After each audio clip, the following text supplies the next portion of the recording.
This is the Rich Eisen Show. Build your franchise around that guy. Damn straight. That's right. Live from the Rich Eisen Show studio in Los Angeles. Chris Brockman has been slowly morphing into Cam Newton. I will never... They ain't never seen this Cam. Today's guests. Co-host of Good Morning Football, Kyle Brandt. UFC heavyweight champion, Stipe Miocic. Plus, from the new Netflix comedy Hoops, actor Jake Johnson. And now, it's Rich Eisen. Well, hey everybody. Welcome to this edition of the Rich Eisen Show. We say hello to our NBCSN friends, our friends at Sirius XM Channel 211 on our YouTube feed, youtube.com/Rich Eisen Show. And locally here in Southern California, the Mightier 1090, we say hello and to the radio audience. First, many times that I will just remove my glasses for no reason whatsoever. Just kicking things off for 3 hours. I am the best dad ever still, as my desk is as I left it from... back in June. We came back to life yesterday. Thrilled here on NBCSN. We're going to be streaming on Peacock in just a few days now. Chris Brockman, good to see you over at your post. Mike Del Tufo, good to see you. Just as yesterday here on NBCSN, we're going to take you right up until drops of pucks.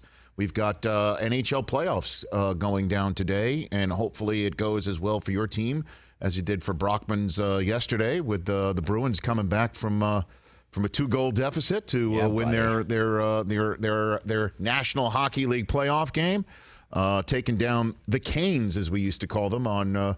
I don't know if you were what I called the Avalanche, the Lanch. Right, we right, called them the Canes. We did actually when I first started on SportsCenter, we called them the Whale because they were the Hartford Whalers when I first started on SportsCenter, to date myself. Blues and Canucks, your defending Stanley Cup champs, took care of business last night. Late last night, they tied their series with Vancouver, and we are going to be taking you up to the drop of yet another quadruple header of hockey action on NBCSN later on today. Also, the NBA has got 4 more games today as well. Oh, baby. Oh, yeah. A tip-off of action right in the middle of our second hour, I believe. Hey, look, you can't say that the Milwaukee Bucks are the presumptive favorites in the Eastern Conference when the Toronto Raptors just won't stop crushing the competition as they did yesterday, destroying the Nets, putting up a $134 after a very entertaining game between the Nuggets and the Jazz. Despite Donovan Mitchell's best efforts, the Nuggets won in overtime. How about Tracy Murray, by the way, huh? Jamal Murray. Did I say Tracy Murray? How about Jamal Murray? I mean, he shot it like Tracy Murray. How about Jamal Murray? Donovan Mitchell had the 3rd highest playoff scoring total ever. I know, and unfortunately, we're talking about him walking the basketball up, not realizing there was 22 seconds, not 24, and it was a major turnover that opened the floodgates for a comeback for the Nuggets to force overtime. And then there was last night's game. Clipper fans, feeling you. We speaking on behalf of Clipper fans, including Rich Eisen Show social media grandmaster TJ Jefferson, who's been outfitted with a very nice microphone now, right? Just took us one day to fix that for you right there. I mean, you guys don't play around. All right, now we got to figure out how to get it closer to him. He's so he doesn't have to lean By the way, over. baby steps. At least he's talking. At least the mic is on, and he's like talking into it. You could move your chair. Move your chair over. Well, I could also do this. Oh my gosh! But very, very, very dulcet tones of. Thank you.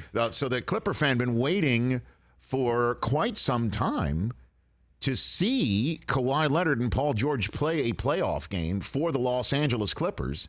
Finally happened. Take a 10-0 lead. They go up 20. They go up by 16 in the first quarter, only to have the Mavericks take the lead by halftime. Yeah.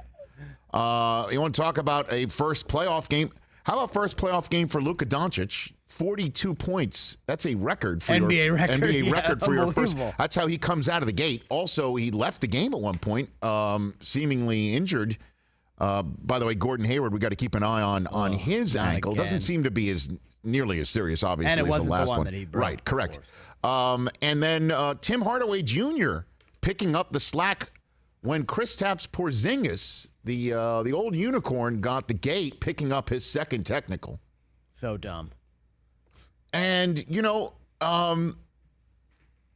I know Mavericks fans, you're upset about that, and as well you should be. He did have a technical on him already, and once you do that, you need to stay out of the pushing and shoving scrums. A double technical on this scrum that we're seeing on our screen right now led to the second technical for Porzingis, and then out the door he goes. And I know it's not about me, but what's the name of the show here? Wait, are you? What's the name of the show here? It's called The Rich Eisen Show. Mike, you got it drop? It's I called just lost my computer. Stand by. He lost his computer. I mean, it's right. I it's can only see it. brand It new. didn't By go the way, anywhere. it's all he spent last week was talking about how it's a new computer. He's so excited, and the It's best easier. I got everything right TJ, here. is that Best- screen dark best part and about it. completely off? Best Look at part that. about it. It's a black gone. screen. Hold on a Look at second. it. You're This is seeing it. It's all right. There is a black screen. Best part about it There's is not that a, this is not a he real told excuse. me he told me that you can't access the internet from this computer. No, I can't. Which is great. Which is great. I can't access anything he's right got to now. focus. Now he's totally lost focus. Did you kick the plug out from I don't under? know what happened, but now it's completely dark. I It don't is. know. It's dark, Rich. It's like us last week. Name of the show is The Rich Eisen Show. So does that mean you can't play anything I can't do whatsoever? anything right now, Rich. I'm just going to stare at my black dark screen. Wow. Let's hope the Peacock executives are in a Zoom meeting right now. Let's see what we got check coming it. next Monday. I got my computer's dark. That's black screen. Let me kick out the plug. I gotta go buy a boat. We can verify the name of the show, though. Is Thank you very much. The Rich Eisen. Thank you very it's much. everywhere. As you fix your microphone, we're just working out kinks. But I know it's not about me. But man, I was But steaming. you're gonna make it about you. I was steaming. I was just steaming, watching Porzingis work his magic right there. Oh, I heard the dulcet tones of the computer coming back on. We're back. I was just steaming, watching Porzingis doing what he was doing last night for the Mavericks. Just steaming. Because it was his first career playoff game, too. And who was crushing it, too? Raining in threes while Porzingis was out. Who was keeping him in the game? Was Doncic doing his thing? Who was keeping him in the game? Tim Hardaway Jr. Who came over? Who came over with Porzingis is just, let's just throw him in. Phil Jackson waking up on the bus ride home after trading everybody away because Porzingis dared not have an exit meeting before running off to Europe with a guy who had clearly lost his fastball and wasn't going to be around anymore because Dolan had already tired of him. And just to rub it in, I don't know who it was. Was it Mark Jackson or was it Van Gundy? Maybe both. Either one of them were emboldened. They were emboldened now that Tom Thibodeau has the spot in New York. Emboldened that they don't have to worry about being hired by Dolan to basically say that they robbed the Knicks in the trade. Who was it? Was it Van Gundy or Mark Jackson? By the way, a spot-on analysis. Yeah. A spot-on analysis that they heisted as they're hooping it up with one of the greatest young stars this game's seen in the last quarter century, and I can say that about Luka. No doubt. Okay? It's going to be his league very soon. So I will extract myself from the gravitational pull of the Dolan wormhole that I got in last night. Just can't believe as I'm sitting there thinking, you know what? There's something about this game that's rubbing me the wrong way, and I don't know why, because it's very entertaining, and I've been waiting for playoff basketball. We've been, as a nation, hoping for playoff basketball. It's now actually happening in front of us. Clipper fans who I know all over this city seeing there's Kawhi, there's Paul George. Here we go. This is what they were hoping for. Best team that they've put on a playoff hardwood ever. With the coach who's won it before. I mean, they're ready to go. And so I'm feeling that, and I'm thinking, what is rubbing me the wrong way? Luka is such a pleasure to watch. Oh, that's right. It's Porzingis' first career playoff game, and he's not a Knick. And Tim Hardaway Jr. is reining everything in there. I should be happy. Where did Tim Hardaway Jr. go to school, Christopher He went to Brockman? Michigan. Why shouldn't I be happy? Well, Trey Burke, he's on the floor. Why shouldn't I be a happy guy watching these guys? Oh, that's right. Should have been for the Knicks. I will extract myself from the Dolan wormhole, the gravitational pull, to just also point out that, again, I'm thrilled that it's happening. Thrilled that it's happening. But here's the bummer. You know what I thought? I literally thought this. It popped into my head. And it shows you that I get to lose myself in the action. But I immediately snapped out of this thought. I thought to myself, you know what's going to be tough for the Clippers? Having to go to Dallas for a couple games. That's going to make this an extended series. That would be really tough to win on Dallas's home floor. It sure would. You know what I mean? Like, yeah, if this was 2 at the Down Hoops Dojo in Los Angeles, we would have been there last night. And 2, and then the next 2 in Dallas, this would be one of those 2-7s that would really be a tough win for the 2 seed, and the 7 would be a particularly tough out, which they may be anyway. I think we're looking bubble. at a 6-game series, So 7 maybe at least. This is literally what I'm thinking. And that's a bummer. That's a bummer. But it's still fun to watch, and the virtual fans, Van Gundy had his fun, showing how the virtual fans are doing the rolling of the fists over and over and over to try and, I guess, get in the peripheral vision of whoever's shooting a free throw. So, but it was fun last night. And tonight, 9 Eastern, 6 Pacific, I will be sitting right in front of the television set to see the Blazers versus the Lakers. The 8-seeded Blazers, 1-seeded Lakers. Lock me in. Yeah, but TJ, just do it. Just say what you told me before the show. Which is? Okay, Lakers are the number 1 seed. Everyone's expecting them to at least make it to the Western Conference Finals. I don't know. As a basketball fan and as someone who's a noted Laker hater, I want to see Portland win this. So my prediction is the Blazers in 6. I think much of the country would love to see the Blazers win this thing, and there's no. I think people are falling in love with Damian Lillard, as though they should, if they haven't already. There is a large. I mean, everywhere you go, certainly in our industry, there's a Syracuse Orange fan staring you in the face, talking about Carmelo was theirs before he was everybody else's. No doubt. Okay. Love Melo. 2003 for life. Here we go. I mean, if Melo is going to, by the way, that'll be another self-hating Dolan wormhole moment there, although Carmelo had a hand in things. He took the money. All right. I mean, but I can still blame Dolan for anything that doesn't work out. McCollum, I mean, you know what I'm saying? The whole Nurkic. They're fun. They're very likable. 9 yards here. They've got no chance. So I'm ready to whirl with that one tonight. Excited about it. I mean, their last 3 wins in which Dame went off, right? They beat Philly by 3 points. They beat Dallas by 3 points. They beat Brooklyn by 1 point. Speaking about, they're not a good defensive team. Oh gosh, no, the Lakers should win this. The Lakers should steamroll them. The Lakers should totally win this. In the same way that I'm saying much of this city was looking forward to seeing Kawhi and Paul George get out there on the floor for the Clippers. I'm frequently reminded this is not even close to a Clipper town. And this is LeBron and Anthony Davis teaming up for the Los Angeles Lakers tonight.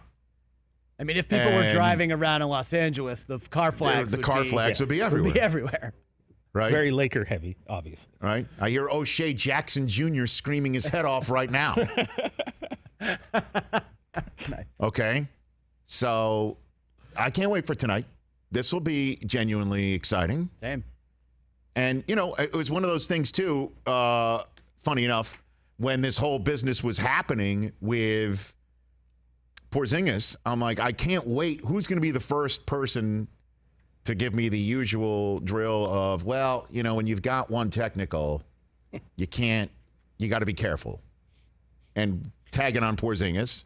That was Tim Legler on SportsCenter last night. Big bag of leaves. Steve Levy celebrating his ascension to the Monday Night Football mic. 25,000 sports centers in his arsenal. ESPN said, go and do your 25,000th and first. No need to sit Steve out. Yeah, I brought that to the people. I texted you right away last night. I'm like, typical ESPN, man. I mean, this guy is the voice of the jewel of Monday Night Football. He's the guy now. Let's have him do SportsCenter highlights like he's done for the last 30 years. Hey, Barry Melrose. Come on, man. Tell me about that Blue Jackets Give game. Leaves the month off. Congrats to him, man. I mean, he's going to be the voice of the crown jewel. So let's see what Barry Melrose is doing in his bistro. All right. Have you realized that now that we're back here, I have zero, fewer and fewer of what's to give? It makes for a better show. Does it really? You keep telling me that. We've said that all the time. Unhinged Eisen is unhinged. I'm not unhinged. You're not unhinged. Yeah, it's kind of falling Hold off. on, did you see the trailer for Unhinged last night? That's a movie coming out with Russell Crowe. He looks terrifying. It's I really did not see frightening. It looks really scary. Well, here's what unhinged me too, because I was watching Tim Legler last night. I'm like, okay, I've heard that statement before, right? Oh yeah. Because that's an unwritten rule of basketball.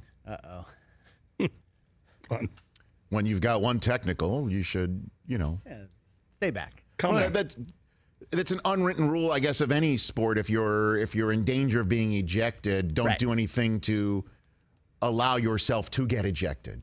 Exactly. Play better than the ref, or don't allow the refs or umpires to get in the way. Right, get in the way. Exactly. Right. Take care of yourself.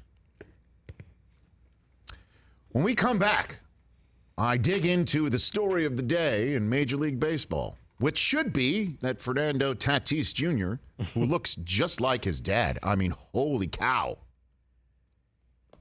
And brings a lot more thunder with the bat than his dad, who is a pretty good hitter. He was. We should be talking about a new star in Major League Baseball.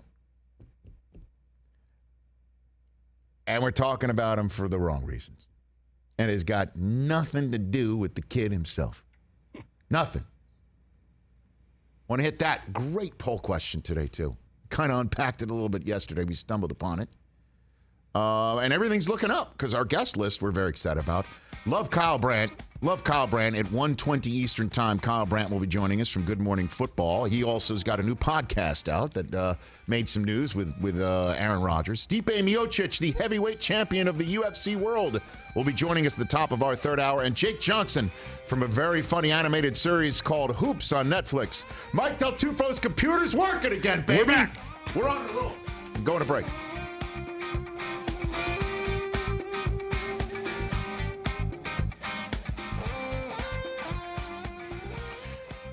Hey, YouTube fans. How are you? Rich, that was on me, just so you know. I hit the power. What do you mean you hit the power? What does that mean? Well, the power, a new power adapter underneath was like right next to my foot. You kicked it with your foot. Kicked it with my foot. Now, needless to say, it's not anywhere near my feet. Okay, so let me ask you a question, just so everybody understands. Yep. Would you say I'm a perceptive guy, a perceptive gent? Sure. Yeah, That I can multitask, right? Yes. Yeah. That I've got what comes out of my mouth, what's filtered here, and what stays here, and what, that process of filtering and speaking. Got it. And then there's a process of having the information hit the filter and then speaking, right?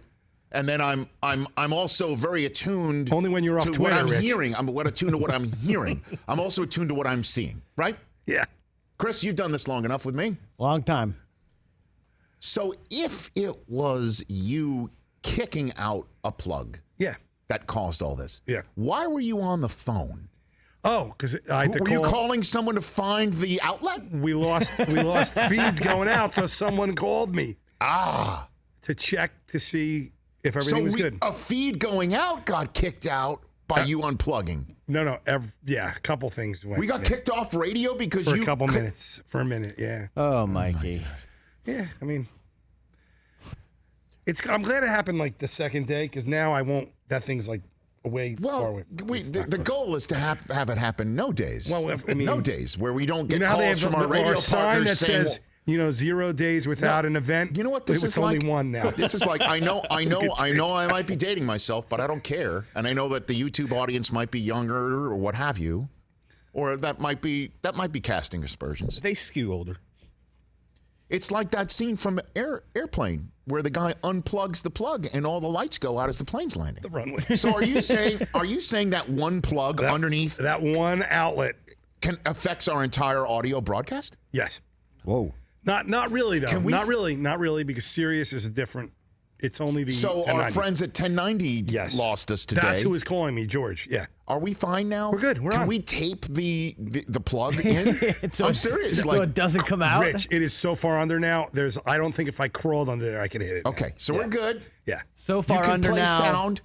Yeah, you can play sound. Well, I mean. That's another reason why I took a break. This is the Rich Eisen Show. That's what you wanted to hear. No, I wanted to hear that as a drop, but once I realized that there was a full-on Del Tufo meltdown going in your workspace. I mean. Now, are you still aware? Captain Hook was moonlighting Oh God! No! Please stop. I mean, I have that. Okay, so I was about to ask if you were still aware and when we're back. Yeah, 30 seconds. Okay.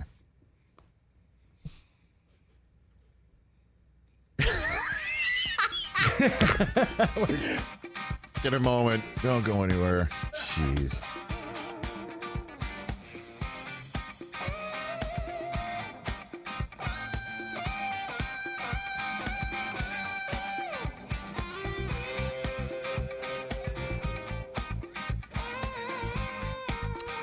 Welcome back again, Kyle Brandt of Good Morning Football and his new podcast called 10 Questions with Kyle Brandt.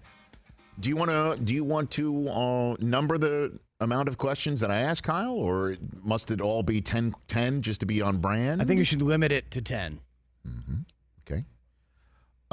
He will be joining us Just to be safe. Stipe Miocic, lots to talk about with him coming up in our third hour. Great fight over the weekend. Well, he took out D.C.'s cornea. I think, after he got poked in the eye first, but yes. So Stipe is the GOAT now, I think, right, TJ? The argument can be made. The argument can be made. Let me get this correct here. Although it looks like Jon Bones Jones is going to want a piece of that soon. Well, I mean, he vacated just so he could step up in class here. So he's defended successfully his title 4 times. I mean, so people have come at him 4 times, and Miocic has successfully defended it. What was he? I think he was also in one of the corners of the famed dollar bill versus Maffei fight. Yes. Which corner was he in? I think he was. I think he was in Maffei's corner. I think Dollar Bill had Dollar Bill, played by Kelly O'Coin on Billions, who's very fired up for his Blazers tonight. I think he had Deontay Wilder in his corner. Let me check that. At any rate, Stipe is going to join us, and then Jake Johnson is a diehard Bears fan. Who do you think? Does he think he wants Foles, or do you think he wants Trubisky? I'm going to bet. Here's where I'm going to go. I'm going to say he's going to want Trubisky because he wants it to work out. Well, I think Jake wanted Cam Newton. Who the hell wouldn't? 31 other teams. I don't understand. Bill was the only one that called. I don't understand. But I bet you, and we'll ask this of Kyle Brandt too, I bet you Bears fans want Trubisky to work out. That they still are like, let's give it one more shot here, rather than just say, screw it, rip the knob off, put Foles in there. Just keep chasing putting good money after bad is the last thing that they want. Now then, about Cameron, great poll question today. We kind of hit it a little bit yesterday when I asked this of Breer going out the door when he was on the program, Albert Breer of Sports Illustrated. Go for it, Christopher. Unpack our poll question at Rich Eisen Show, and 844-204-RICH is the number to dial to chime in on this. What do you have over there, Who Chris? is playing the 2020 NFL season with the biggest chip on their shoulder? Cam Newton, Tom Brady, Bill Belichick. I love it. Yeah, Bill, to explain to our radio audience, looks very interested in this question. He looks like Albert just Great asked him a photograph right question. there. He does look like Albert just asked him a question. Thank God I didn't get that look at the NFL Films taping of the NFL 100. Well, Congrats, no by the way. For what happened. Say it again? Congrats. That show took home the Sports Emmy while we were away. That's correct. And that's right. Took it couldn't home. have been more deserving. I know Bill didn't get it. Upset. I know. The first year, not an upset. Herb Street beat him. Yeah. Wasn't it? You got to Was it Herb? No, it was Charles Barkley beat him for studio analyst. Wow. Yeah, you got to play a little before you win those. Yeah, he's doing fine. Yeah, he's got a few rings to fall back on. Could have got a new boat though, one Emmy, and then see now what we've got to create a different version of EGOT for sports, right? yeah, totally. Super Bowl, Emmy, and then what else would it be? An ESPY maybe. An ESPY. ESPY. Sure. Is that the E? So it'd be ESPY. Oh man. So let's unpack this real quick. The Brady Belichick stuff is 20 years in the making. Yep. Okay, what would you say? Was it the third Super Bowl? It wasn't the first. It wasn't the second. But it might have been right around the third Super Bowl in that for 3 out of 4 years. We're talking about 04, 05. Yes, correct. Yeah, after they beat the Eagles. After they beat the Eagles was the back-to-back. Well, yeah. You mean the second one, the Vinatieri one? It went after the Eagles. Not after the first. Not after the one where they beat Carolina. But maybe right around that one in Jacksonville. I'm trying to remember. I think that was the who needs the other one more. Oh, when that first started. talk. Yeah. The birth of the System quarterback. We're bored by all this in the media. We've got to come up with different storylines to talk about. Who's the more important guy to the Patriot success winning equation? Is it Belichick or is it Brady? It was right around then. So if let's just peg it right there. Okay. It has been 15, 14, 16 years Yeah. of this conversation on Sunday morning shows similar to this one. Yeah, Bill's still unhappy with this conversation. Ben Volen just asked him a dumb question. Listen. Yeah. That it's been a decade and a half of us asking a question to which there was no correct answer. And we were never going to get an answer. Correct. Until 2020. We're finally finding, none of us in the sports media doing this. And the number of times that I saw that topic bar come in on game day morning for this, and in the meetings with our production crew, when this would be put out there, and I'd be just like, again? Nobody in that room thought that we would ever see these two gents in the NFL on separate teams. Never. And yet here we have it. 2020. Brady and Belichick.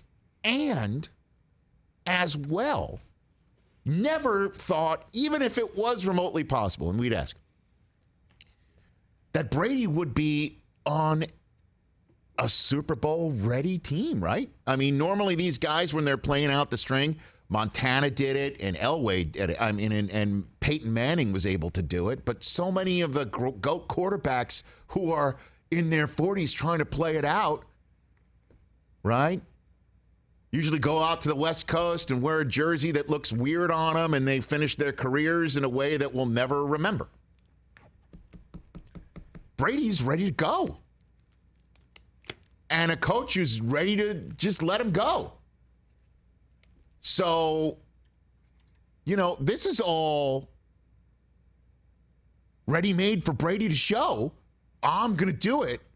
And this is a guy whose entire career, a la Jordan, is creating perceived slights that no one in their rightful mind would ever place upon him because of how he has constantly improved and proved everyone wrong. So that chip's going to be huge. And Belichick will never talk about the chip. But I have no explanation for what happened. He is as competitive as they come. He is as competitive as they come. He's the guy who will never talk about the headlines in public, but you talk to any player that's ever played for him, he's Mr. Bulletin Board material. He's literally making everyone aware of what's being said about them. Brady and all those. Remember when they were heading off to the Super Bowl a couple years ago, and everyone's like, we're the old guys. Everybody's counting us out. Nobody believed in us. And I turn to you on this show, sitting in this chair to you, like, who are those human beings? It's the same people when you see a poll, if you're for Trump or you're for Biden and you're undecided. I'd love to meet the undecided people. I don't know a single undecided person. No. Oh, Mike, you're undecided. You're out of your mind. I'm undecided in everything. I flip-flop in everything. You know what I'm saying? I don't know a single undecided person. Like, I don't know a single person that was saying the Patriots can't do it. That's all been drummed up by Brady. Belichick was drumming that stuff up. Remember, Belichick waited a year and a half after the Eagles beat them in the Super Bowl and said, we are having more fun than them. Do you remember Lane Johnson led that whole parade saying that's what they said leading up to the win of the Super Bowl that week in Minnesota. We're having more fun. Those guys aren't having fun. Belichick waited a year and a half till the Patriots then beat the Eagles again. And what did he say at the podium? Just dropped like it was fun. Yeah, that was fun. It was fun to go out there and get away. Yeah. Oh, baby. He also, remember the night before the Eagles Super Bowl, City of Philadelphia released the parade route. Oh, yeah. And he put it on the overhead projector in the team meeting before the game. About it. And then seeing him personally, up close and personal, in that studio, in the NFL 100 all-time team studio. I'm not talking about slights. He remembered everything about everything about everything. Everything. And yet, my answer to this poll question is Cam Newton. Because he literally has the most to prove. He has been totally counted out. Everybody forgets he has won an MVP award within the last half decade. He was Rookie of the Year with one of the greatest rookie campaigns a rookie's ever had. He did what he promised to do in Carolina, which was be iconic and entertaining. Yes. Okay, he did live up to all of that. Sure did. And nobody knocked on his door except New England and paid him $1 million. Really, seriously, it's the equivalent of finding spare change in the NFL couch cushion is what they're paying him. And of course, there's incentives where you can get up to 7.5. Yep. But I mean, a mere bag of shells, to use the honeymooners phrase. He played in Super Bowl 50, okay? That's not too long ago. This guy has truly been counted out. What are you going to say about Brady? Well, you know, he's 43. Really? You want to go there with him on that? What are you going to say about Belichick? Well, you know, I mean, he doesn't have Brady anymore, and look what happened to him when he didn't have Brady back when he was Cleveland's head coach, right? And I know that they struggled the year before Brady took the reins there with Bledsoe. You really think they're going to they might have gone 6-10 if they went with a guy who'd never played before, but it's Cam Newton. And Cam's replacing Brady. And so who has the most to prove? Who's got the shoulder chip bigger than Cameron Newton? That's who I would choose in this one. What say you? 844-204-RICH. Now then, nothing upsets me more than dumbass crap. Can we get that on a T-shirt? Yeah. Make it Noted. up. Nothing upsets me more than dumbass crap.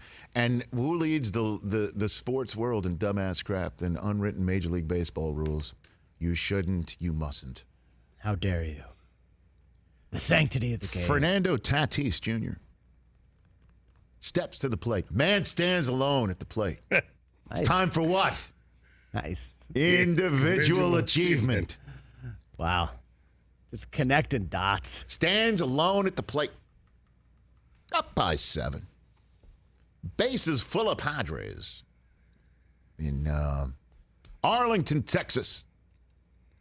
Brand new stadium. Count is 3-0. Count is 3-0 on Fernando Tatis Jr. And what happens? Juan Nicasio. Yard work. Stands on the mound and grooves one right down the middle, trying to get a strike. What does Fernando Tatis Jr. do? Swats that puppy all the way to, it's nearby. AT&T Stadium. Hey, right, the Star in Frisco, right? Yeah. Swats that baby out of the park. And instead of talking about, hey, Fernando Tatis Jr. is dynamite, instead of talking about, hey, you know what? We've got a new, bright, shining star, to use another movie phrase, showing us his, and just absolutely taking the baseball world by storm after a pandemic in which we saw the whole ugliness of baseball playing out. Talking about money and contracts and this and that. Fighting amongst themselves while the kids are in the room saying, Mom, Dad, just play ball. We finally get to play ball. And we see a kid on pace, which was the dreaded 2 words of John Walsh, who was the godfather of SportsCenter. Hated the on pace words when we would utter it on the set of SportsCenter. Yet still, on pace, 2 hit. If this was a 162-game season, no fewer than 77 home runs. That's how prolific this young man is. He's amazing. He's so good. And yet, what happens but scorn? Chris Woodward, who is a former player. He's a manager of the Texas Rangers. Is he upset that Nicasio didn't throw a better 3-0 pitch? Or that they were getting their butts kicked by 7 runs? He's pissed that Tatis didn't take the strike because the unwritten rules of baseball say you shouldn't be up by 7 in the 8th inning of a game and play to win. You should take the strike because that's what we're trying to do. So you take the strike so your pitcher still has an opportunity to get you out? Right? Or should Tatis just keep taking strikes and that's it? We're up by 7. I'm not going to put the ball in play. I'm not even going to try and get one in by hitting a sac fly. I'll just keep taking strikes. That's what the sense is. No, you may not swing at the 3-0 pitch. 3-1, that's fine. It's okay. Although, let me look in the rule book here. I'm actually mocking that I'm looking in my computer. Oh, I don't see that in the rules. Or that his pitcher walked the previous 2 guys. Forget, just to load the bases. By the way, and we could talk. You also said what the Twitter sleuths pointed out how many big lot of receipts, how many run leads they. Last year the Padres blew leads of 7 runs and 10 runs. Okay, but I just want to keep this just in this small box here to just point out just how stupid it is. So he's supposed to take the strike to make it a 3-1 count. For what? Now we can compete? So let's purposefully give the pitcher a better advantage to get me out rather than take the cookie and eat it like you're a blue monster on Sesame Street. That's why I'm the best dad ever, is making strong reference that. For the kids. All right? I'm talking to all generations here. I mean, my son's watching, so because thank you. No, because this is the way to figure out whether a unwritten rule in baseball is dumbass stuff or not. Explain it to a kid. Show this to a kid. Wait a minute. I'm not supposed to swing at that, Dad? No, son. No, daughter. You're not. Why? Well. Oh, right. Or you explain your unwritten rule of baseball. You see somebody flip a bat and do a twirl, and run off. You're not supposed to do that. Do you think a kid totally understands that on the spot? No. Of course they do. Excuse me. You don't have a kid. A kid understands don't show somebody up. You can sit there and have a debate as to whether you should show somebody up. No, I was. You know what I mean? But I mean, that's me. That's the way I look. Maybe other people are looking at it like you are. Yeah. But I'm the dad of 3 here, and I definitely know that my kids would totally understand. Don't show somebody teach up. Your kids that. But my kid would totally go, wait a minute, he's not supposed to swing at that pitch. Why? And to make it even worse, you're the manager of Fernando Tatis Jr. All right. Okay? Uh-oh. Congratulations, Thank sir. you. Love it. San Diego's beautiful. Your name's, speaking of boogie nights, Jace Tingler. Okay? Your name is Jace Tingler. I'm seeing it in electric neon lights. Correct. Your name Are we in the jacuzzi? happens to be Jace Tingler. Fantastic. You are Jace Tingler. And you have the good fortune of having forget about Manny Machado. Forget about that.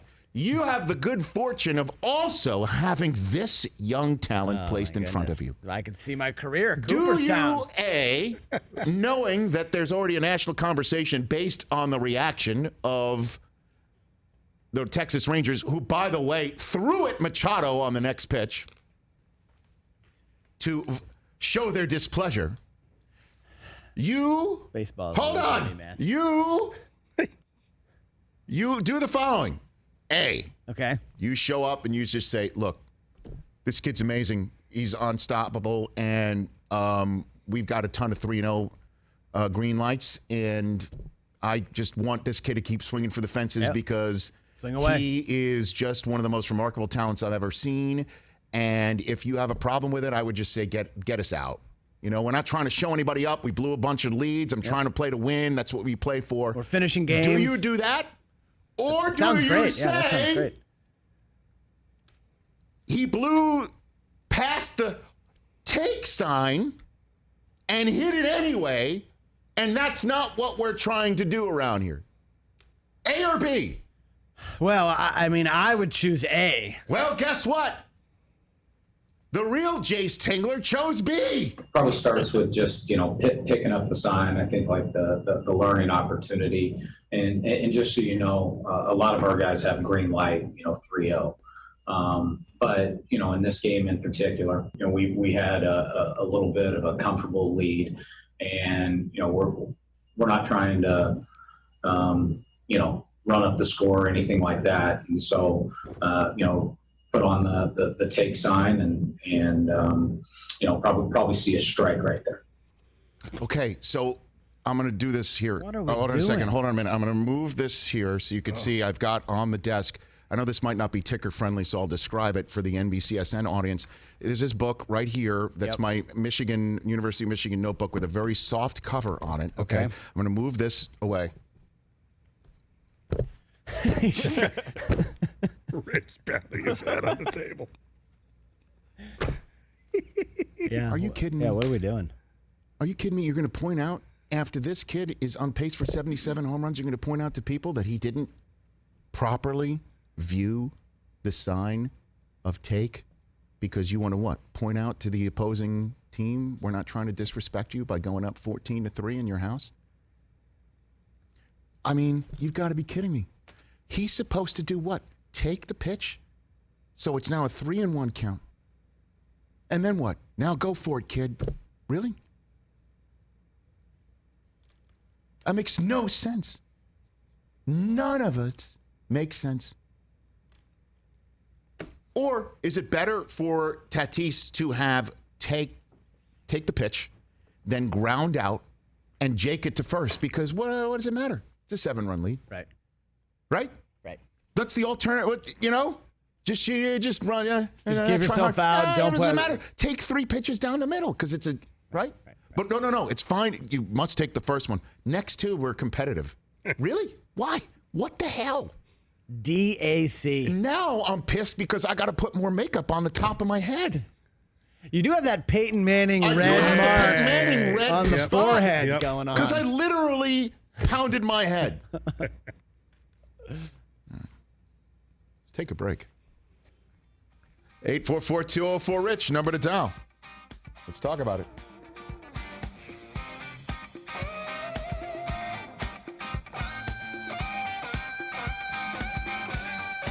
Did it look on NBCSN that I was pounding my head on the ticker? Did it? Well, the Yankees score wasn't up, so we're good. If the Boston score was up, Yeah. Dumbass. See ya. Hey, guys, keep racking up regular season wins. Oh, please. Great job. Stop. Hey, do it in October. Yeah, that's right. Christian Vasquez says, we have no rings. I have one ring. Bro. Okay. Hey, people hate facts, Rich. Got it. When was the last time the Yankees were in the World Series? 11 games under 500. Let's see. When was the last time the Yankees were 11 games under 500? People driving now were 6 the last time you When guys was the were last in the time World the Yankees? Series. When was the last time the Yankees were 11 games under 500? Probably. I do have to put on makeup, right? Probably during your great You Don take it. Mattingly years. Yeah, I mean, Probably 1990. Facts. I mean, we can look that up. yeah, look back. There you go, Rich. I mean, I think we should really go Rich, you're on back. All right. to You can keep I'm in talking. the back, literally on. I love this. Got to put on I mean, makeup. this is like our first month when we had the lav mics and it was TJ, echo. what do you got over there? You know, I just had to make a GIF of Rick. Well, actually, we have Rich. This is behind the scenes of Rich in the back. Oh, you're making a gif okay. of him banging his head on the I made a table. GIF of him banging his head on. I think also you should change the board to D.A.C. now. What is that? D.A.C.? Dumbass crap? Dumbass crap. Dumbass crap, Oh, everybody. I've got that written down, and that'll be hour 2. I'm taking notes over here. Yeah, you know. TJ, speak into the mic. Pull it up. You got to move it up. So Oh, it's my next to your God. mouth. Let me see if I have to do everything around here. Rich. Hold on. Are you going to help him? Rich? Yes. It's right here. Well, it was, No, but it was yeah, way but- down. You See, had it way hold on. down. You are leaning this way because you're trying to open the camera. I'm just going and by talk what to everybody. I'm just going by what our audio people. Don't blame me. I just put the power off. That was my. What do you think? I mean, it's all up in my grill, but There sure. you go. That's how it works. Microphones need to be in one's grill. D.A.C. Dumbass crap. Can we make that our first official T-shirt? Now you D.A.C. sound good, TJ. Dumbass crap. Yeah, please. Can I get the How go does ahead? that sound now? He sounds great. Thank you, Rich. Because it's right in front of his mouth. Right. Rich, you've learned a lot working with That's me how over. microphones work. I just have to 18 point years. out, though, guys, the reasons to the side is, I'm still doing other things over here which necessitate me Man, on here. and there's here. What do So you think that we've been do you doing for think we- 6 I- years? I got it, but Yeah, I'm you gotta saying when move you them. hear me moving, I don't know What you're doing? We're trying to work this out. We're trying to work. I know what I'm doing, baby. I know what I'm doing.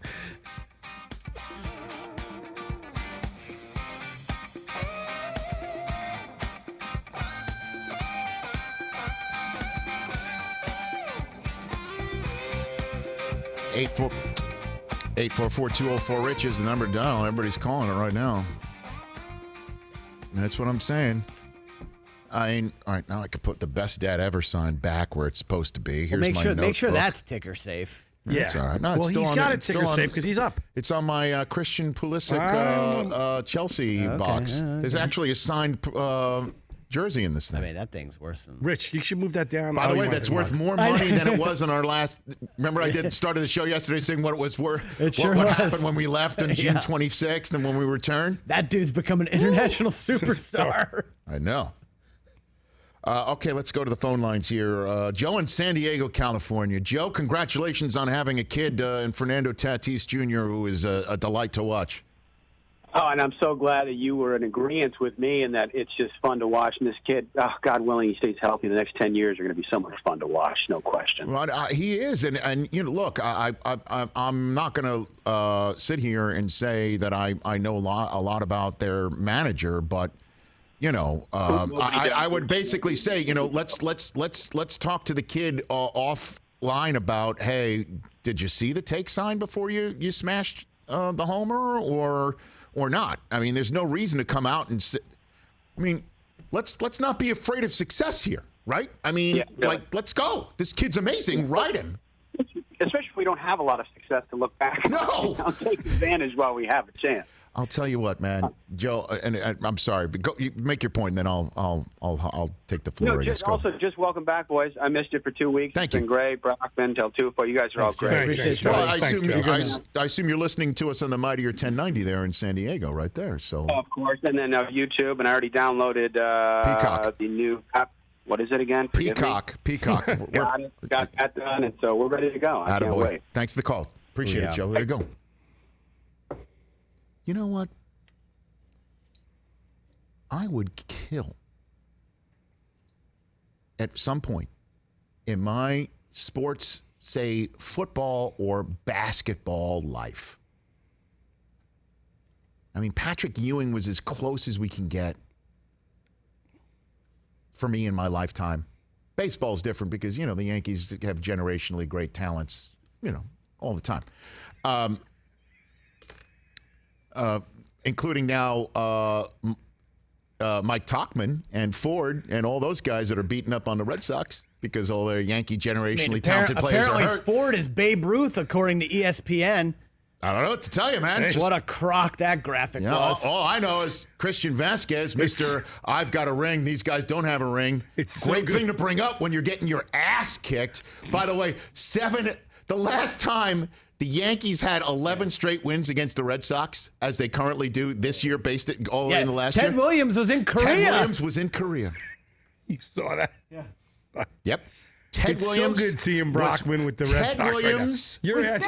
We're terrible. Ted Williams was fighting He was on flying behalf fighter jets. of democracy in Korea. Correct. Can you also imagine how insane that is? Correct. That he just 4 years at his by the way, prime. also, That's insane. World War II as well. Yeah. Yeah. 4 years at his prime. Please. Fighting Yeah. wars. It's amazing. Would have had 700 home runs. But I would just absolutely, and this has happened now. Congratulations to San Diego Padres fans. It appears that it does appear to be happening for the Blue Jays with all these kids that they've got. Yep. Congratulations again to Kansas City Chiefs fans. Happened to you. Seattle Seahawks fans know what happened to them a few years ago. The middle of a draft. Congratulations to you again in New England. Happened to you 21 years ago. Would love to have dropped into your lap after years, if not decades, of absolute total desolation in the wind department.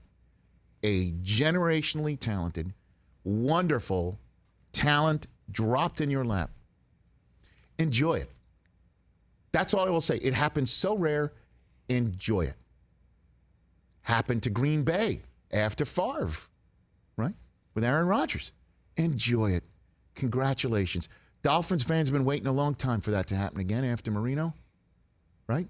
I mean, they got a guy, maybe. Maybe this is it. We'll see. This could be it. Have the Arizona Cardinals had it dropped into their lap? Baby. Sure looks like the Baltimore Ravens had it happen to them. Congratulations. If it happens to you, enjoy it. Don't go out and say, you know what? Guy missed a sign. Well, you're two guys. Don't do it. Enjoy it. At the Soak in the success. butt fumble and mono. Yeah, exactly. You know. And then your other guy gets traded. Out of that whole last bit burst of Jets success, the guy who was supposed to be our generationally talented guy that dropped in our laps was Rex Ryan. How'd that turn out? He's getting up now. A lot of good quotes. You know what I mean? And so enjoy it. When you got it, enjoy it. When you got it, flaunt it. That's the phrase from the producers, the famed Max Bialystock line. Played by Zero Mostel in the brilliant movie from Mel Brooks, and then, on Broadway. Nathan Lane and by Matthew Nathan Fox. Lane. Yep. When you got it, flaunt it, baby. Flaunt it. It's happened for the Angels. And God bless them, they can't get in the playoffs with Trout. Poor guy. Hope he does it. Let's go to Scott in Atlanta. Scott, you're on the Rich Eisen Show. What's up, Scotty? Hey, Rich. Thanks for taking the call. Thanks for making it. I couldn't agree more.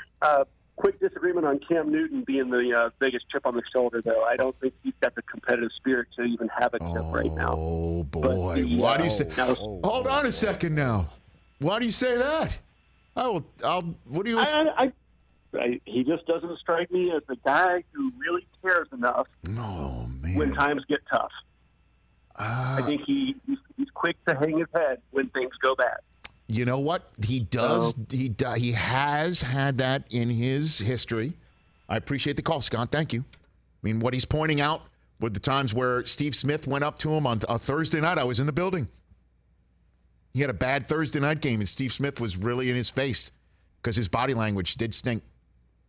And then we do remember what happened after Super Bowl 50, in which there was a ball on the ground and he jumped away from it as Von Miller the rest of the Broncos were jumping on it. And then, I even had fun with it in the Run Rich Run segment after that Super Bowl, where I had my hoodie on and gave one-word answers to the media.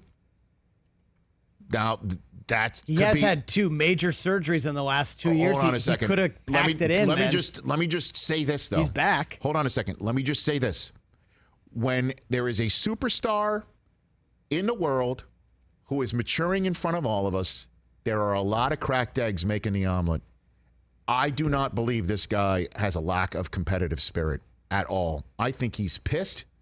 I think his videos that he's made aren't just for the sake of making videos. I think he is pissed, and I think he has the best coach to use that to everyone's advantage. And you know Belichick will. You know it.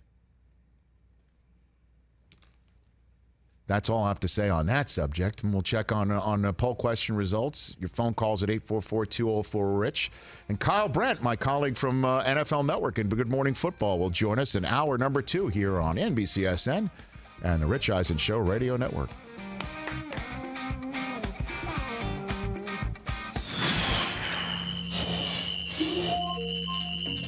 Now, you told him about how you are the Bill Walsh of audio executives. Exactly, you can't screw these up. Your favorite catchphrase from the original Predator. Go ahead. Here's one.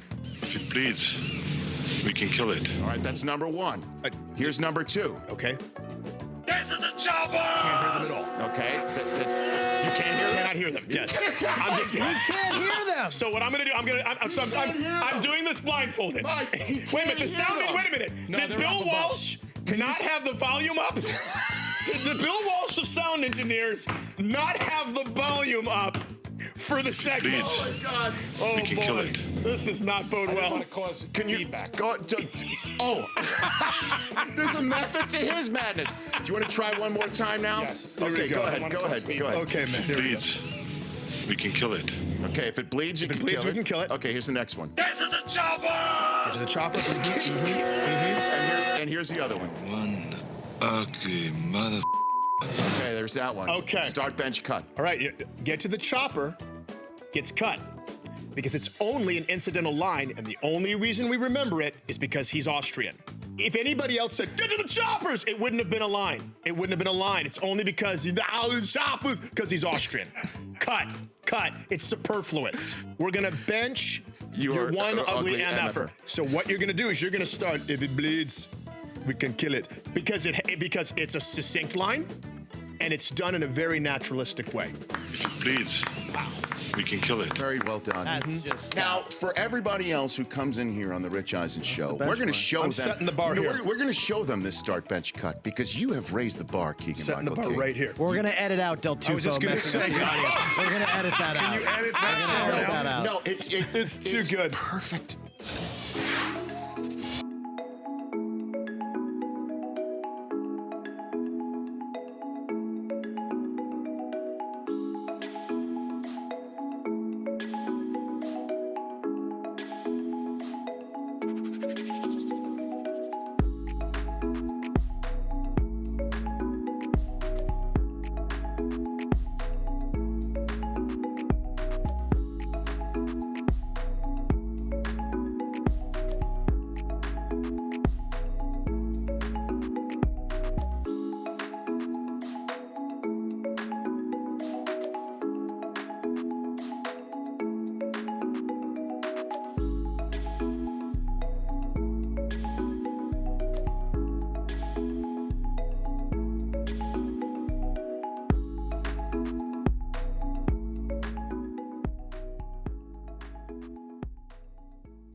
This is the Rich Eisen Show.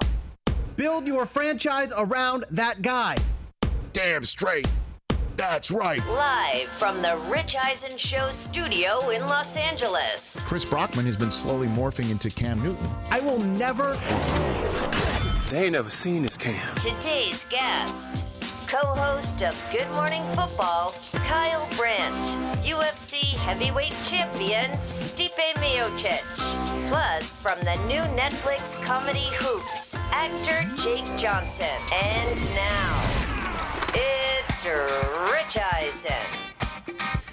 Okay, everybody. Hour number 2 of this edition of the Rich Eisen Show, live on the air on NBCSN and our radio partners, Sirius XM, Channel 211, the Mightier 1090. Hey, we've been talking local sports for the Mightier 1090 in just day 2. React to me. React to me. Feeling... Oh, no, I'm sorry. That feeling you is Vic the Brick. Vic the Brick. We're going Hacksaw Hamilton. Hey, San Diego. Hey, La Jolla, I want to hear from you. Fernando Tatis Jr. is hitting dingers like Dirk Diggler. That's a great And Rancho Cucamonga. Rancho Cuca. And the manager sits there and talks about not taking a 3-0 pitch like he's supposed to. They just disconnected. And by the way, both managers said it. Insane. But his own manager. What are we doing? Oh. So we went heavy on that to the point where in Rich Eisen Show's social media grandmaster, T.J. Jefferson has put out a nifty new GIF for all the kids to use of me banging my head on the desk. Yeah. So that's a good one. I need that for my own self. Is that on Giphy? Yeah. I have no idea where it's on. Thank you, TJ. All I know is I saw it on Twitter. I Brockman and Del Twitter Tufo anymore. are here with me as well. Kyle Brandt, my buddy from Good Morning Football, will be joining us in about 18 minutes' time. And our poll question, Christopher, where do things stand at the top of our second hour of this program? All right, we're talking about the 2020 NFL season. Yes, we are. Who's playing with a bigger chip on their shoulder? Cam Newton, Tom Brady, Bill Belichick. Okay. Bill Belichick, ironically enough, has 12%. BB12? BB12. BB12. Okay. Tom Brady, 24%. Cam Newton running away with this, 64%. Did I put my thumb on the scale? Yeah, you see, you Well, hit did. the RT, too, and see what happens. Yeah. I mean, Bill's still unimpressed with the poll question. We're on to Cincinnati. He's on to Cincinnati. He's done. So you want me to hit it with a retweet? Yeah, here? hit the retweet on that. I'll I fire think out it's that Bill. video. And see I'm if with that Bill on this changes Why are things, you with but yeah. Bill? Because I think Brady was his guy, and I think now he's got to do it alone. And he's going to have Cam, which is going to help him, obviously. The guy. He wants to win without. I think. Look, and I know he's a competitive guy, and I totally understand that he wants to win without Brady. What's the name of his boat? He keeps having to change the name of his boat. 8 rings. It's 8 rings. I now, know. yeah. I mean, so. But the guy was Lawrence Taylor's defensive coordinator. he wants to do it without Brady. You really think so? Yeah. Of course he wants to win. I mean, and Brady wants to do it without him, but I think he's the one. But there's only one guy in that troika who has been counted out. Well, of course. So Cam definitely Now, wins with obviously Belichick can sit there and say, if he does even spend a remote second on it. Although, did you hear he was asked in his most recent Zoom press conference what he binge watched during the pandemic? No. And he said he finished The Sopranos. That's impressive. It's great. So Bill said he said that they kind of left it open-ended at the end. And next time I chit-chat with Bill, I'll have to tell him, Tony's gone. Bill's a still alive guy. Tony's gone. Well, Tony's gone. We had that conversation. Tony's no longer with us. Tony Soprano. So, you know what I mean? It's if he does when he's not watching, Tony Soprano, and he's not spending any other moment focused on the 2020 season, I don't think he's sitting there thinking anybody's counting him out. Yeah, I think Brady, part of him will definitely to put that chip on his shoulder is that people have counted him out. He's 43. He needs Belichick. He needs to be in New England. Well, the system quarterback. I cannot imagine, honestly, and call me, 844-204-RICH, if you are somebody out there who totally does doubt Tom Brady, who wants to sit here and say, well, his arm strength was going, oh, you know what? His last pass as a Patriot was a pick six. Yeah. You know, if you want to sit here and talk to me about his performance in December and January of last year and make a case that you really believe in your heart of hearts that Tom Brady should be doubted in 2020, I'd like to hear from you. Because the Cam Newton doubters are all over the point, all over the whole lot here, which is why I'm saying him. But we just had a caller at the end of the first hour saying that they don't believe Cam cares enough to have that large chip on his shoulder. Why did he work so hard to come back this year? If you watch Cam's workout videos on Instagram all the last few months, the guy is putting the work in. I know. And it's been a year and a half since I think Cam's won a game.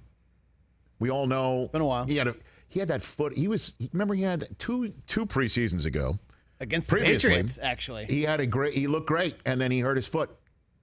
It was in New England too, right? He hurt his foot? It was against the Pats. And he wasn't, or was that was last year he hurt his foot? Last year. And he was coming off the shoulder injury that caused the end of it. The 2018 season, they were 6-2 and looking terrific. Then he hurt himself. Yeah. The bottom fell out, and then last year was a total washout. And we knew he wasn't himself when they, on the 2-yard line, needing 1 inch, gave it to Christian McCaffrey to go wide. Oh, yeah. Jeez. That was the Thursday night, week 3, or the week 2 debut of Thursday Night Football, I believe, last year. 844-204-RICH is the number to dial. By the way, as you tweeted out during the commercial break, our friend Chris Mannix saw Gordon Hayward on crutches in a boot in the Celtics locker room today. That does not seem good. About an hour ago. Not optimistic. So maybe they're just. That doesn't seem like he's going to be ready to go for a game too. Yeah, walking into the Celtics meal room with crutches and a boot. Yikes. Indeed. So we got our poll question at Rich Eisen Show, and one thing I want to ask Kyle Brandt again, and Bears fans too. Heart of hearts. Do you want Trubisky to work out? Or not? Yeah. Heart of hearts. Do you really do you think that this ship has totally sailed? You've seen enough. And you hope Foles is week 1. I don't think he's going to be. Right? And do you want, if Trubisky goes out there and flop? Just to be done with it already. How quick is the leash? If Mitch starts week 1, how weeks, quick? 2 weeks. 0-2, that'll be it. But who told you sitting in this chair last year that they were going to run it back? Who told you that? From the very beginning, I told you they were going to run it back. I didn't think that they would go get Nick Foles. I was going to say, nobody saw that coming. I didn't think that they would go get Nick. They traded for Nick Foles. Yes, they did. Cam Newton signed off the street for less than $1 million. It's unbelievable. Bears gave up picks to get Nick Foles. Well, that's Matt Nagy, all right? That's somebody who comes from the Andy Reid, Doug Peterson world of coordinating, and that's somebody with whom he's comfortable. And again, you heard it from Wilbon when he was on our show in June. Said Nagy has no desire to coach Trubisky. Everyone will tell you.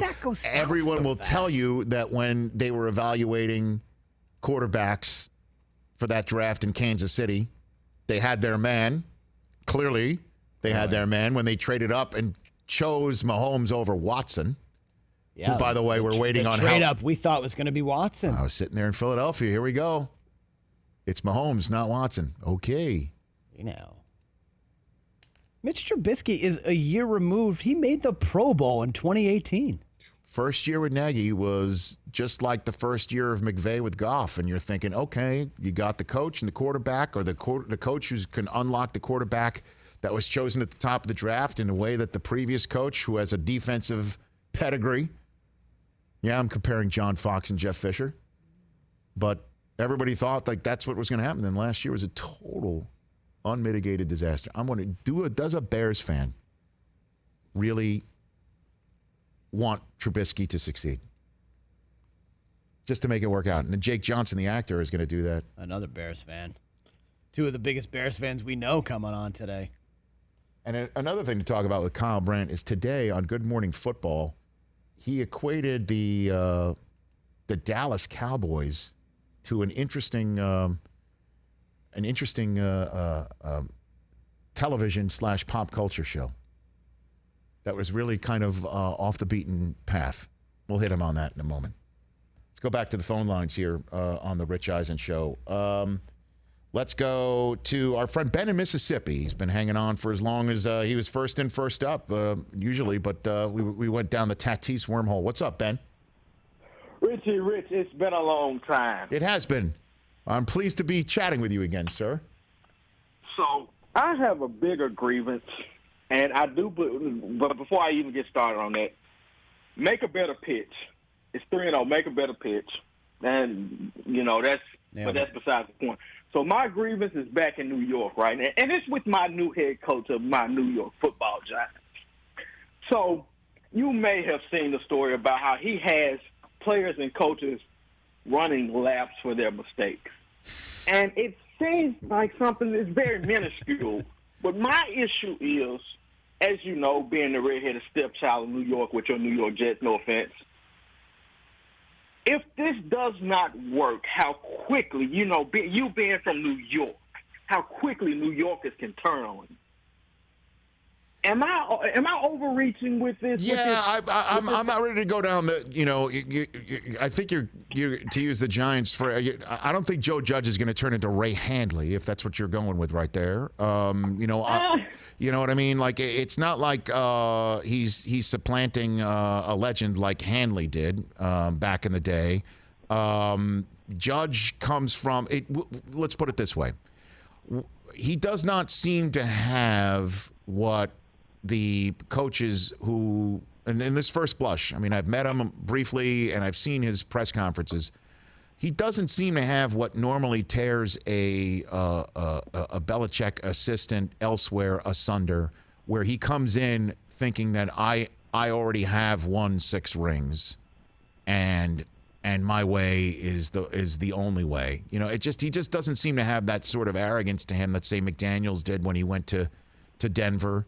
That Bill O'Brien seems to still be fighting in Houston sometimes. I don't see that right now, and I would kind of pump the brakes a little bit. Okay, one more thing, and I'll let you go. And if he's making everybody run laps, maybe that it leads to accountability. Let's see what he can do. First off. Okay. One more thing. Yes. If I'm wrong, I can come and I can admit a mistake. But if I'm right, I want to be the first on record about that. Yes. If I'm right about this guy, I want to be the first on record. But if I'm wrong, I'll call then, back Ben, in. And I know, Ben. mistake. I know you never lose our number. I appreciate it. Thank you, Ben. That's Ben in Mississippi. I don't know. Let's see what Danny Dimes, who nobody ever called him before the New York Daily News supposedly started calling that, does. Saquon should be as good as new.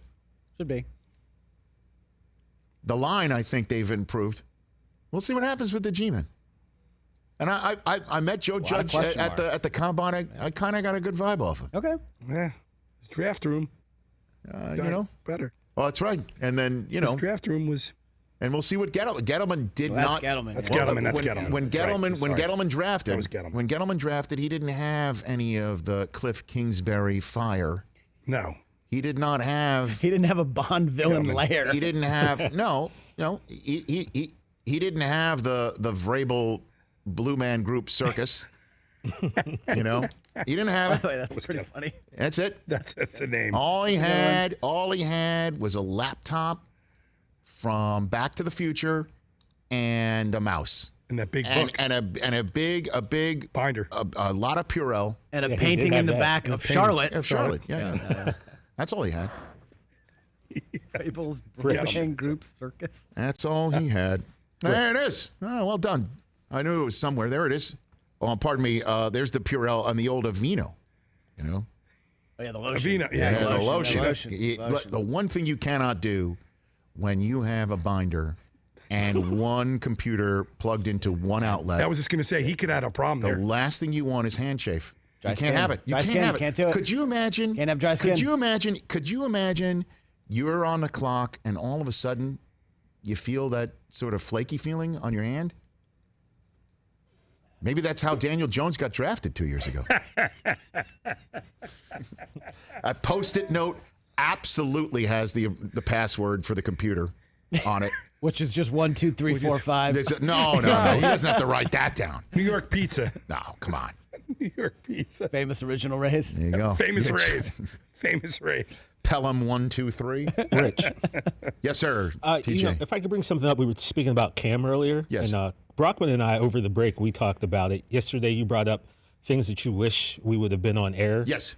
Odell's YouTube show, The Bigger Picture, where he had Victor Cruz. Did you watch this? I did not. I missed Odell's YouTube. It was Victor Cruz outing. sat down with Odell and Cam and Todd Gurley, and they had an hour-long discussion. And Cam's, if you haven't watched it, it's incredible. Brockman and I don't know if you actually got through the whole It's thing. great. But Cam pretty much gave his whole opinion on everything that went down and how it went down and how he was seeing all these other quarterbacks get signed. And Pissed off, right? Pissed off. Yeah, and he was like, basically he said there were all these teams who basically had to have meetings, and there was a coach who turned and said, "What do you guys think about Cam Newton?"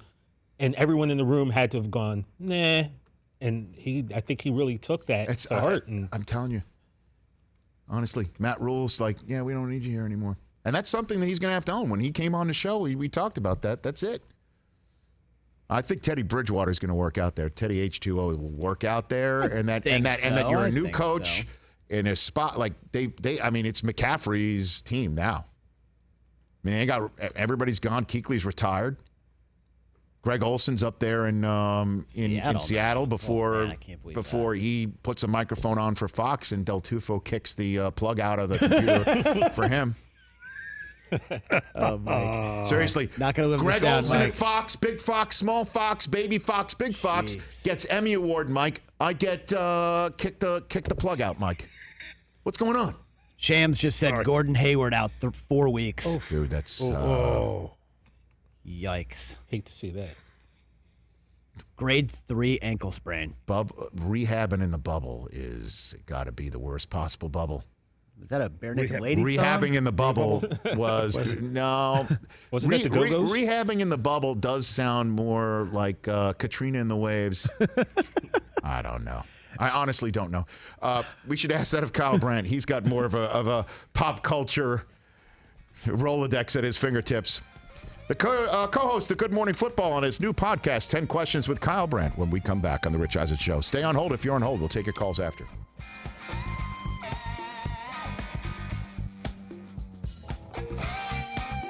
I want to look up this reference that he made for the Cowboys in a second.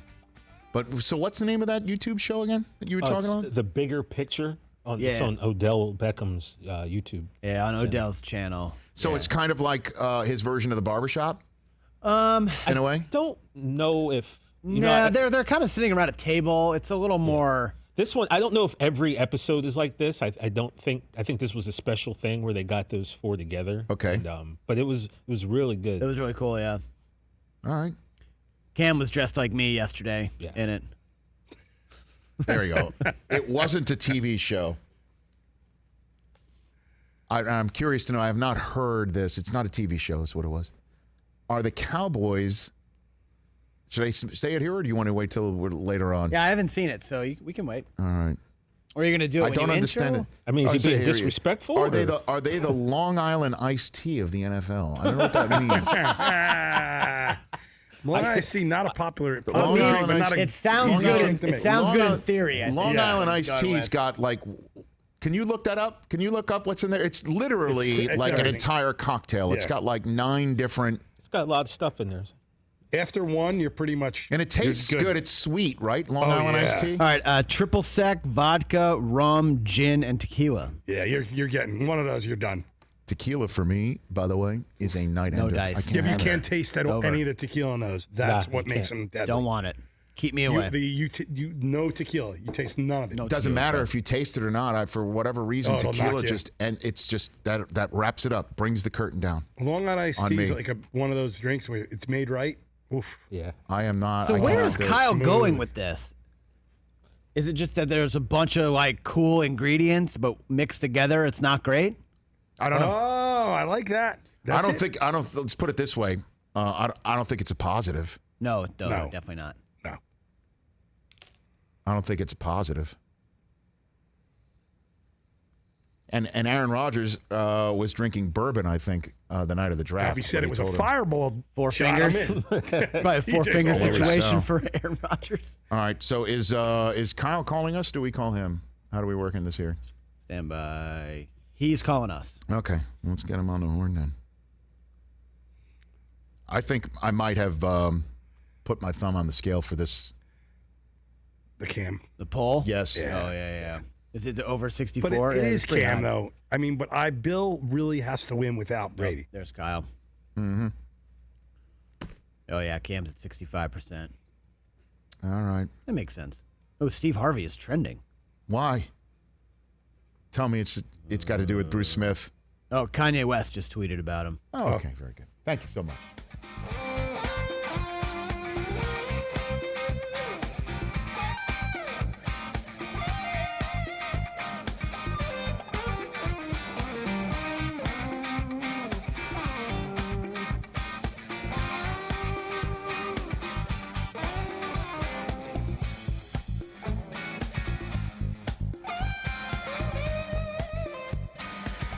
The Rich Eisen Show starts streaming exclusively on Peacock. Our friends at NBC Sports are going to be streaming us live starting next Monday. We'll be on after the Dan Patrick Show every day, which is going to be on after Mike Florio's Pro Football Talk program every day. It's going to be a great way to watch us and stream us. Get Peacock. It is free. We are free to watch every day. And we're same time, 12 to 3 Eastern. And you can check us out on Peacock every day, and then our clips will be available there. Our clips will still be available on our YouTube page as well, but we're so excited. Peacock is an awesome streaming service, and we are thrilled to be part of that venture, again, starting on Monday. This man knows all about branching out. Good Morning Football, a great program that he has been on for many years. He's now got a new podcast on Spotify and with Bill Simmons in The Ringer called 10 Questions with Kyle Brandt. He is here on the Rich Eisen Show. Kyle, to stay on brand, does that mean I can only ask you 10 questions in this interview? Au contraire, Rich. Believe me, I've got some questions prepared for you, my friend, should you be willing to indulge later in the conversation. Oh, baby. Is there a limit on the number of questions? I came up with 2 for you. I figure you are the question master, but if there's time, I went into your background and I know some things that you like that we have in common, so I set aside a couple for you. Well, how about how do you want to game this out then, Kyle? Do you want me to ask you a question, then you ask me a question, sort of like a little serve and volley, or? Yeah, let's do it. Karch Karai. Go ahead, set me up. Karch Karai. Steve Timmons. First question for you out of the box. I saw you say this on Good Morning Football. I have not heard the theory behind this, but I'm wondering, what's the concept between the Dallas Cowboys and Long Island iced tea? What's that about, Kyle? What a fair question to start this. Thank you, Kyle. It's August again, and so we put the Dallas Star in the show, and we say this is great, and Dak this, and they got a new receiver wearing 88, and it's very exciting, and they got a new coach this year, so it's great. But the Long Island iced tea thing is just, are the Cowboys just like a bunch of fancy ingredients? Like, I go to the bar sometimes, back when we used to go to bars, Rich, and I see the young lady or the young man, the bartender, wearing a CBGB shirt and sweatband, and they've got about 12 bottles in between their knuckles pouring into one cocktail, and it just seems to be a lot of fancy ingredients and sweetener and bubbles and boozes. Is the drink really that good? Because in the end of it, you're still holding your hair back and throwing up in a gutter. I just know the Cowboys have a lot of fancy ingredients, but sometimes just the drink isn't that good. It's fancy every year, but I'm not necessarily ready to order it. Right. So what is the ultimate determination on this subject matter, Kyle? Are they the Long Island iced tea? Do you believe yay or nay? I think in the hands of a steady bartender who knows the right balance, then yes, it's a delicious drink. Because I guess the secret behind the Long Island, Rich, it's been a long time since I was a college freshman, but I think it just tastes delicious and goes down and you don't realize that you're hammered a few weeks into it. So if Mike McCarthy has the balance, I think they're a playoff team last year. I think their biggest mistake was not firing Jason Garrett. And you know, Rich, I say that as sharing an alma mater with Jason Garrett. I should be an apologist for Jason Garrett. Yes. I think they held on too long. And if they hadn't, I think they're a playoff team. If Mike McCarthy is the guy, that's great. But, Rich, they're never great. They're always just solid. Dak Prescott is a solid quarterback. Mike McCarthy is a solid hire. When are they going to be spectacular? We've been waiting 25 years for this. You know, Kyle, here on the Rich Eisen Show, we consider solid a 4-letter word. We do not. solid is the so-called compliment you pay to somebody that does not deserve a compliment. When somebody says, you know what, that's solid, it's usually done in a very higher register voice, too. I don't believe it. So that's not a good compliment, saying that somebody's solid. And there is an I in solid, Rich, and so it's not meant to be as a compliment, no. So but then they haven't deserved one. Pulling on this strand a little bit more, Kyle Brandt, does that make the Giants the fuzzy navel of the division? Or who's the Jello shot? You know, who's the Eagles? I'm going to go. God, what a great question. Thank you. I'm going to go. They're more of a test tube shot. We just one of those someday. Little thin, tall, but exciting as all hell. Yes. And the Saquon is, I think, the whipped cream garnish on the top. Okay. Because it's just not proven. And if you don't know test tube shots, I wouldn't suggest indulging, because 3 of them you might be on the floor. And we don't know what we're getting from these Giants.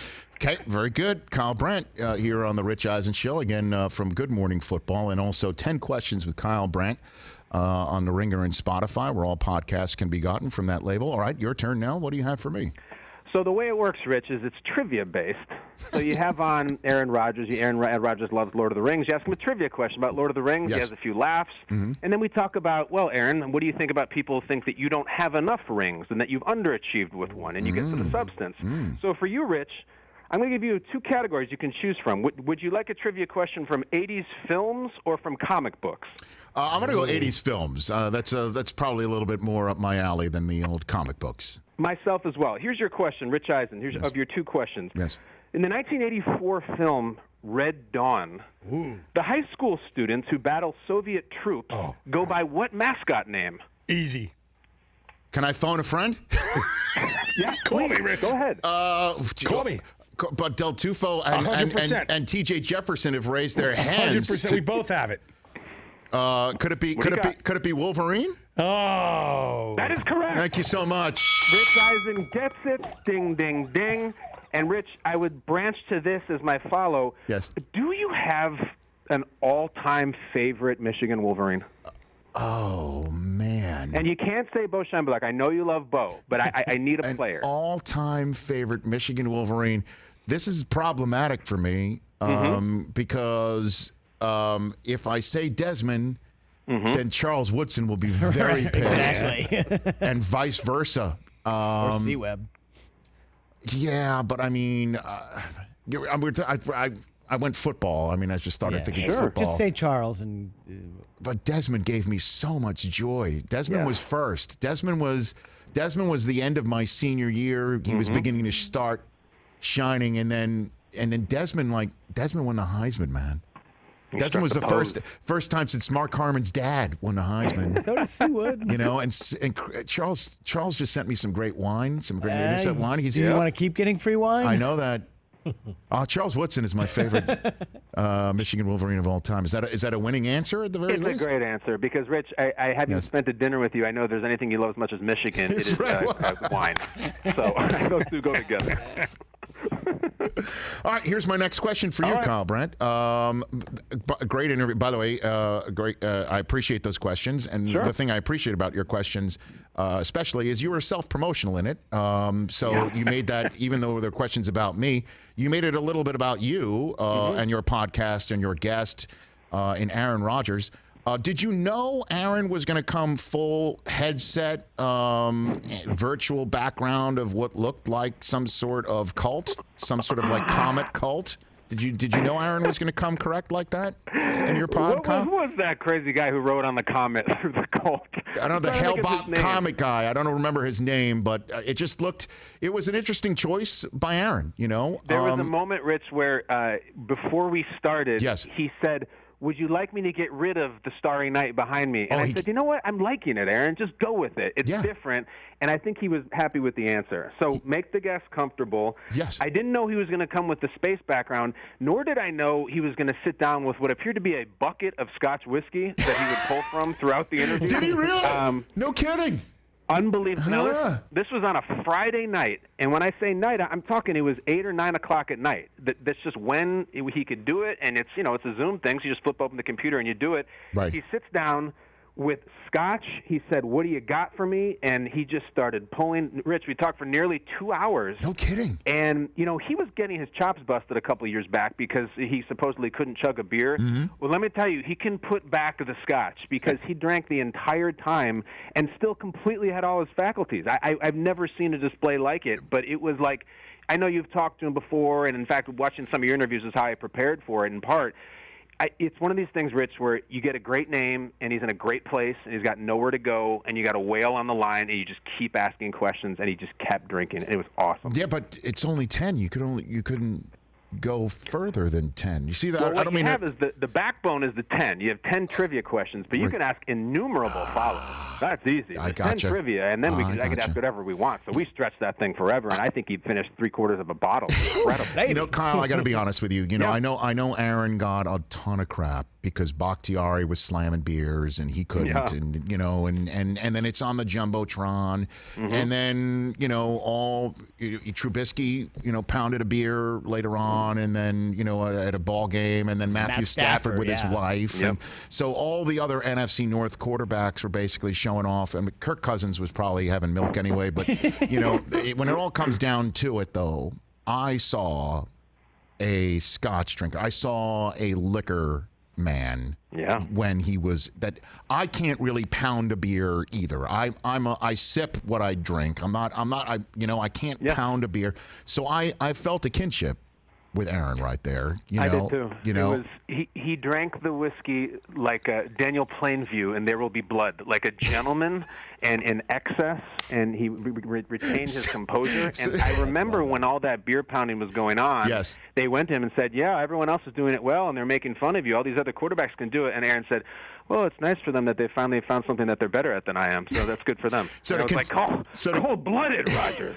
So to continue this, after your conversation with him, did you surmise whose milkshake does he want to drink up the most? Jordan Love's, Matt LaFleur, Brian Gutekunst? If you're given the choice of all three have milkshakes, which one does he want to drink up the most on a bowling alley? In the long straw, in the incredible inside bowling alley. Yes. Listen, I tried to get him into milkshake mode, Rich. I tried to find some angst and some chip and some anything, even as the booze continued to flow. Yes. It wasn't there. He was very calm. The word I would use to describe his future with the Packers from him is certainty. You look at his eyes, and there's not a stitch of doubt that he will one day play for an NFL team that is not the Green Bay Packers. He knows it. He's at peace with it. And he'll say things that are very veiled, like, "Well, I wasn't thrilled with the pick," which, as we know, as athletes speak for, I threw my phone against the wall and started kicking. But I couldn't get him to drink the milkshake. He is an oil man for sure, but he has made peace with it, and he knows he'll be on another team someday. He does, doesn't he? Yeah. You know what? And the reason why I think it's peaceful, and I'm sure the one thing that he loves the most is two people on national television and radio talking about him in this manner. I'm sure he absolutely loves the whole psychoanalysis of something like this.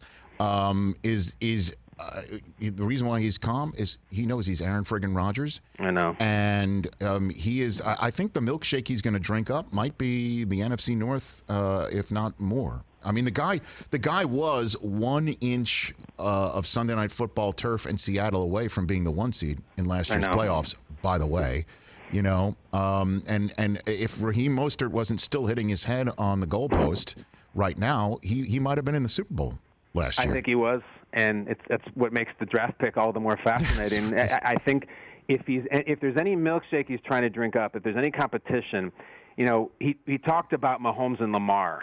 And to shift film genres dramatically, if you remember, there's the scene in Happy Gilmore when Happy is taking over the PGA Tour, and they go to a quick but I think important scene where Shooter McGavin is in the woods in secret trying to do the Happy Gilmore tee shot and trying to keep up with this young gunner. And I said to him, do you ever feel like that's you in the woods trying to do Mahomes' no-look pass or Lamar's spin move or something? How do you keep up with these 24-year-old, 23-year-old maniacs? And he wasn't amused by the question, actually. I don't think he liked it as much as he liked Happy Gilmore. I think the response was, I'm still bleeping Aaron Rodgers, and I don't care what some kid's done to the league. I can still play this game. And I think that was as close as we got to milkshake mode. Damn straight.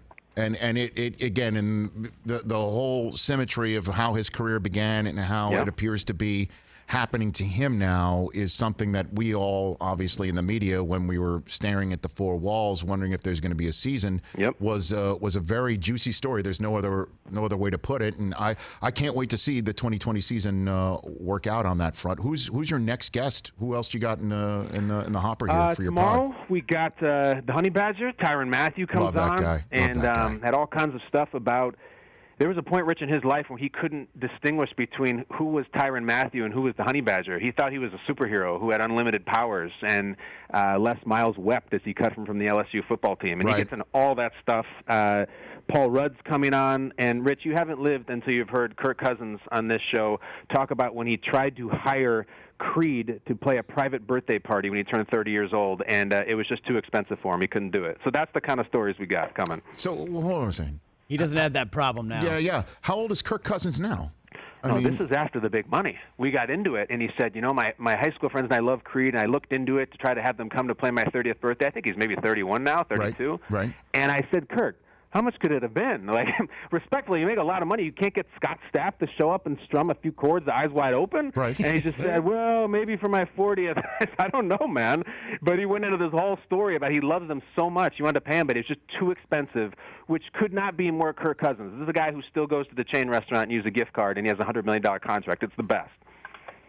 Is he putting all the Wilf dollars underneath his sleep number? Is that what he's doing? I mean, what the hell? I think this is the guy who shops at Sears. It goes right under the sleep number. That sleep number is $100 million, Rich, and he sleeps like a baby. That's his number? That's his setting? $100 million. That's odd. My sleep number doesn't go up to that. That's me neither. That's a little strange. Okay. Well, look, man. Congrats. Oh, wait. Do you have another one for me, or is the comic book the only other one? No, let's do one on the way out the door. Because I mean, my comic. And again, I know I date myself. My comic books in camp was Richie Rich. It really was. Cadbury, the butler.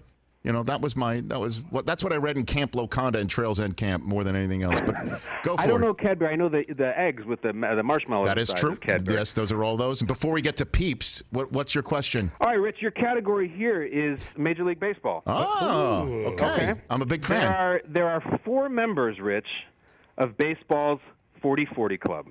Jose Canseco, Barry Bonds, Alex Rodriguez, yes, and what Washington National? Huh. What Washington National? Only 4 members ever, and this Washington National is one of them. And if you'd like a 50-50, yes, I can give it to you. Is it a current Washington National?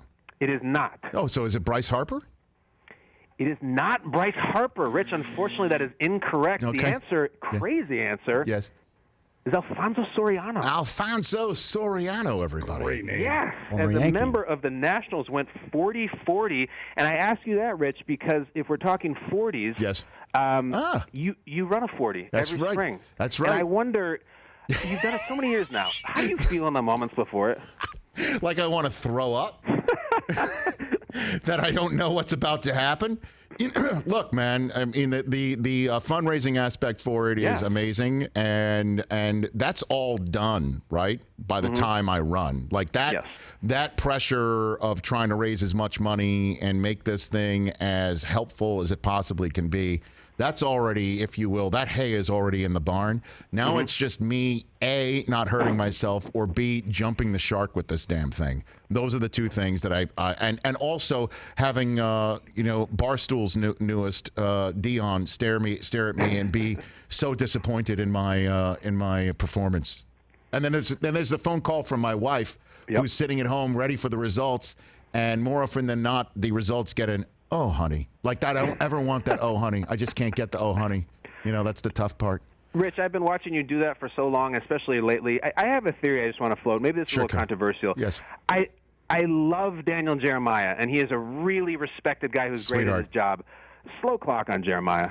Slow clock. I've watched it. I've done the Zapruder look at it. I'm looking at you cross the finish line. I'm looking at his watch. very slow. Charlie Cashley has the sharpest watch in Indianapolis. If Jeremiah can't get you where you need to go, maybe you might consider a swap out. Well, you know what? After Mayock, all those years, with his faulty finger, I'm still going to take Daniel Jeremiah right now. Mayock had no chill, to say the least. Oh, you know what? There was one question I've been promising to ask you. So there's an by the way, as we go out the door.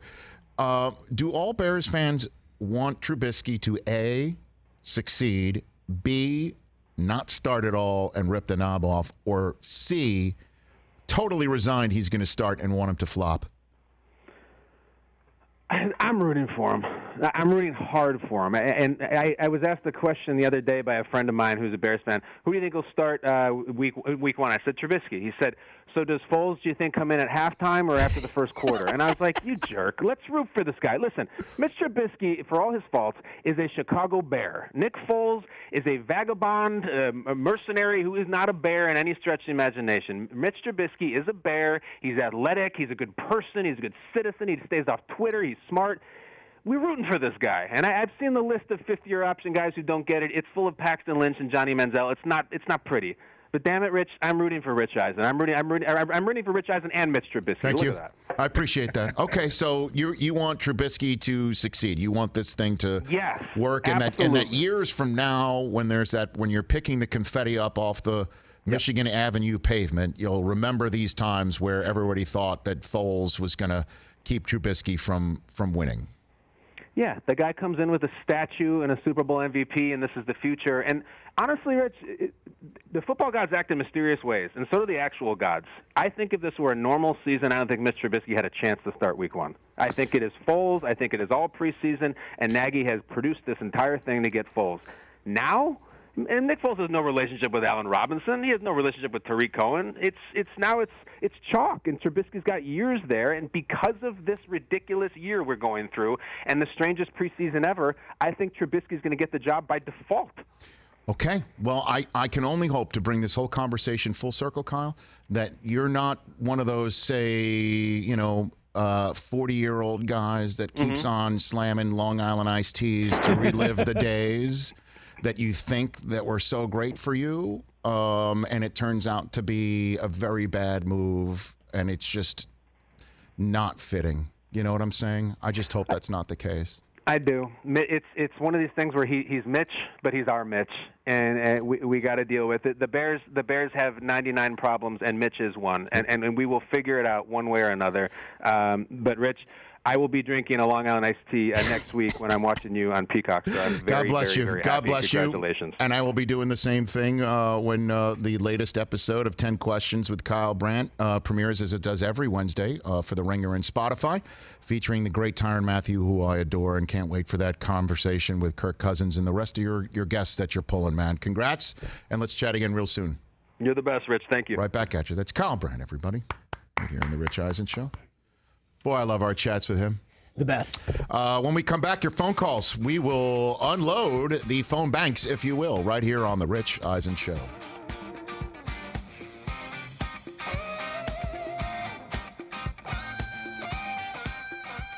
Oh, my word. That was really funny. Michael, let's take a call. Michael in Scottsdale, Arizona, has been hanging on for quite some time. What's up, Michael? Hi, how are you doing? I'm glad you're back. Thanks, sir. I have a cousin that's in Mexico that owns a micro tequila factory, so I'm going to see if I can hook you up with something. Okay. You're more IndyCar friendly than DP. I think maybe you should get Marco or Mario on for an interview. And if you've ever noticed, his number is 98, which was Parnelli Jones's number. And I'm wondering if you've ever met Robin Mellon. He's kind of the goat of IndyCar commentators. No, I first of all, hold on a second. I have not.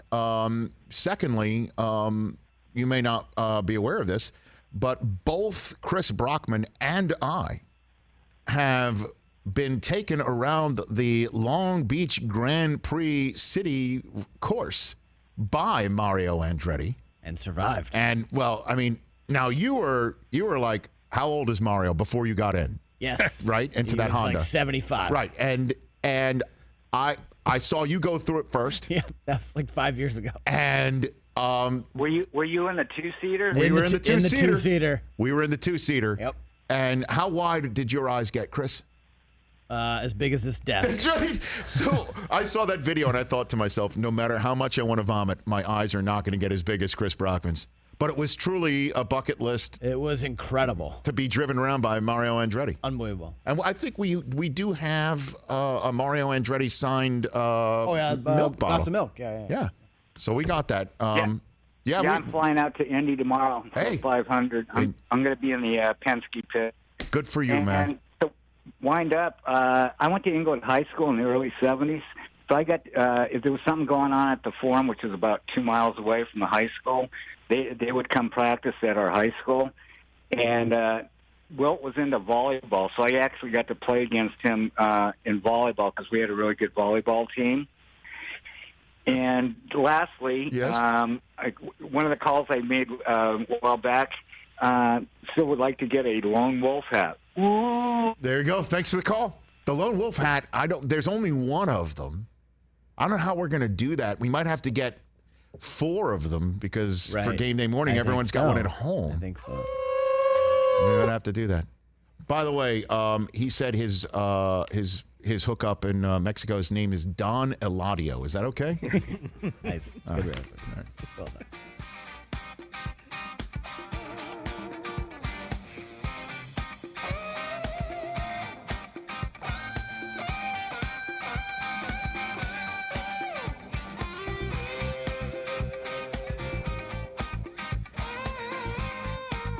Welcome back to the Rich Eisen Show. 844-204-RICH is the number to dial. We'll finish up this hour with your phone calls in a second. Stipe Miocic will be joining us at the top of hour 3, the UFC heavyweight champion and Valley View Fire Department firefighter. We never talked about that with him when he was here in studio. You know, he's part of the fire department in Ohio. Hey, he's a Cleveland guy. He definitely is that, sir. Creed makes a ton of money to perform, just so you guys know from that last segment. Yeah, but Kirk Cousins should be able to... Cousins has $1 bajillion. $300,000. That's a lot of money. They're like between 150 to 300. Oh, yeah, Calvin Harris makes $1 million a performance. A DJ that presses a button. Those guys make a ton of money. If I come back, that's what I would do. Kirk Cousins... Have you seen all the zeros that Kirk's I know. got? $300,000 though to drop on a performer for a birthday? I mean, I Mike, had you coming out of that gate. Hold on a second. $15,000 for the NBCSN audience that might be new here. Okay, Mike Del Tufo. How old are you now? 54. 54. 4 years ago. As old as the Super Bowl. 4 years ago, Mike Del Tufo turned 50 years old. I do the math for you. How many levels? 3. 3 levels was the club that you rented. There were 300 right? people there. Yeah, 300 people, but not everybody got to go on all 3 levels. Correct. No. That you gave out laminates. And you celebrated your 50th birthday, lanyards and laminates you gave out to celebrate your 50th birthday with your friends and family by informing them just how important they were in terms of a tier system. And I had performers there, too. Like, how much did that whole thing cost you? $18,000. So compared to what you make, which is... Oh, you're doing exactly... I'm doing the math here. Yeah. Compared to what Kirk Cousins makes per game. He should have done it. He could have ripped that off. He could have done it. And not... Thought about it. Yeah, right. Still lived the manner in which he wants to live. I mean, that's 150. Good story by Kyle Brandt, by the way. Good story. No wonder, by the way, Simmons. I mean, he's perfect for Simmons when he makes 50 million pop culture references. There was a lot of references in that conversation. He gives like Dennis Miller a run for his money. There's Aaron Rodgers drinking the scotch on the Kyle Brandt podcast. Look at that. I mean, that's a jar, right? That's a mason jar. It's like a mason jar. That's a mason jar, right? Yeah. Look at him. I love it. I mean, I'd love the to. By the way, background is as so somebody good. who interviews somebody on a daily basis, to get somebody like Aaron Rodgers with that amount of time and nowhere to go and what's to give anymore, and that's even fueled by him drinking. Little it's a dream. Oof. That's a dream. Sounds pretty fun. And it's just like Aaron Rodgers to show up and give the dealer's choice. Do you want my virtual background or not? Okay, let's go back to the phone lines here. Austin in Dallas, Texas. You're here on the Rich Eisen Show. What's up, Austin? Hey, I was going to talk to you about Jarrett Stidham versus Cam Newton. And, we would think that would be like an obvious, okay, Cam Newton should start. But looking into camp, right, Jarrett Stidham's been playing really well outside of today through 3 interceptions. Do you think there's any chance in, a weird year like it is now that Jarrett Stidham plays well and starts? I think it's entirely possible. When you point out the weird year, that's where I'm gonna focus on that. I think everybody needs to have a third-string quarterback ready to go, and that third-string quarterback needs to be really good, and this guy needs to be fully ready to go and quarantined from the rest. We have no idea what's going to happen in the NFL if something happens to any of the 32 clubs that happened to the Miami Marlins or is just finishing up with what's going on with the St. Louis Cardinals and what might be happening with the Cincinnati Reds right now. We have no earthly idea. Stidham better be ready. He better have his head on a swivel, certainly because Cam has not been able to finish the last 2 seasons healthy. And that's part of the question marks that Cam has and why he's got a chip on his shoulder, and I appreciate the call. And Stidham's going to be ready. You know it. Yeah. I mean, you know it. Belichick's going to have him coached up.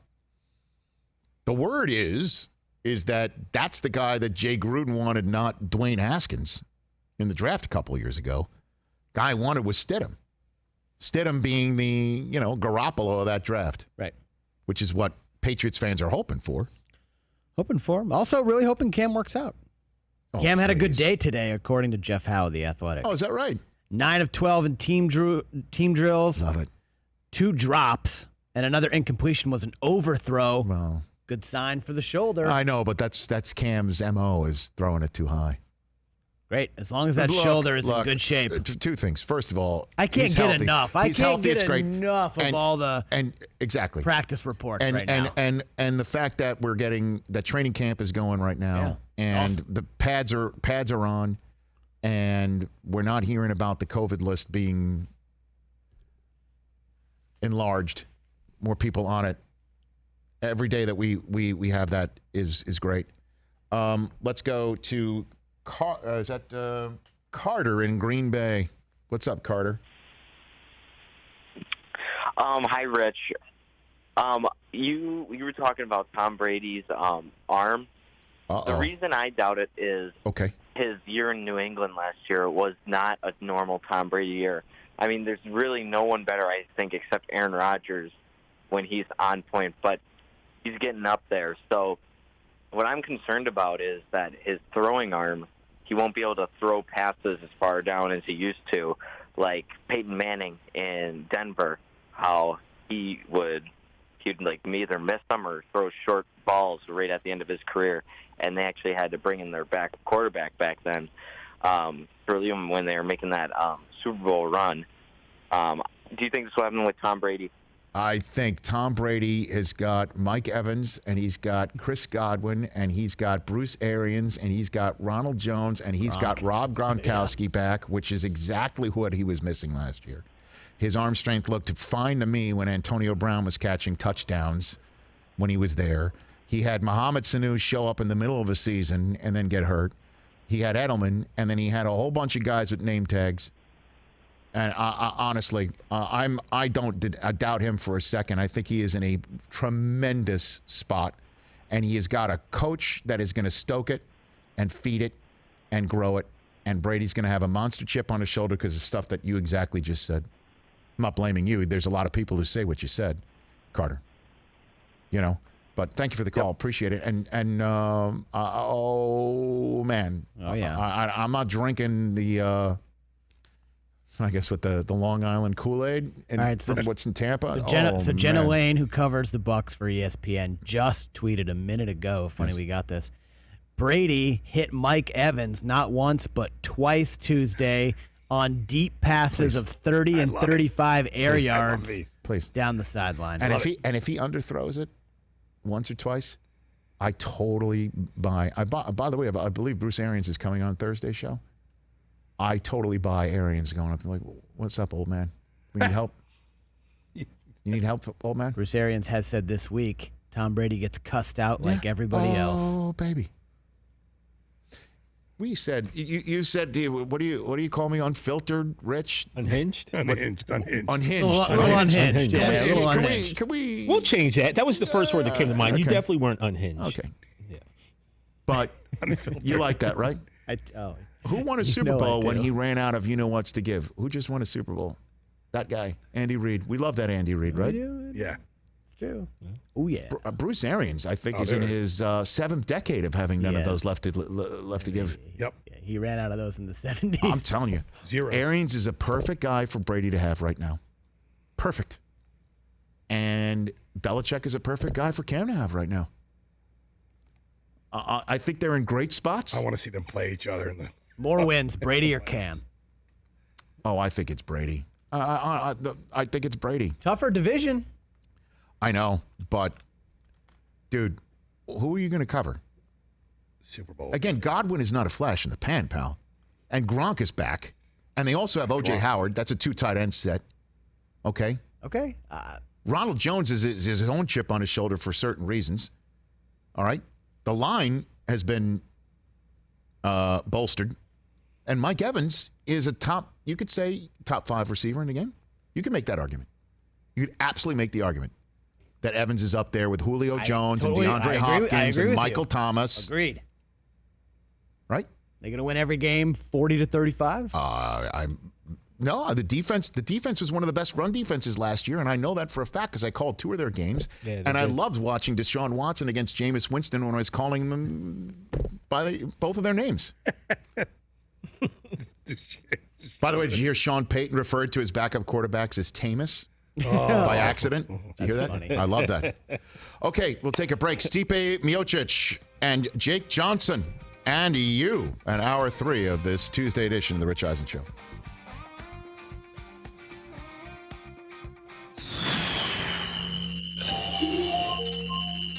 First up, celebrity true or false with Boban. True or false, you eat soup every single day. Is that true? Yes, true.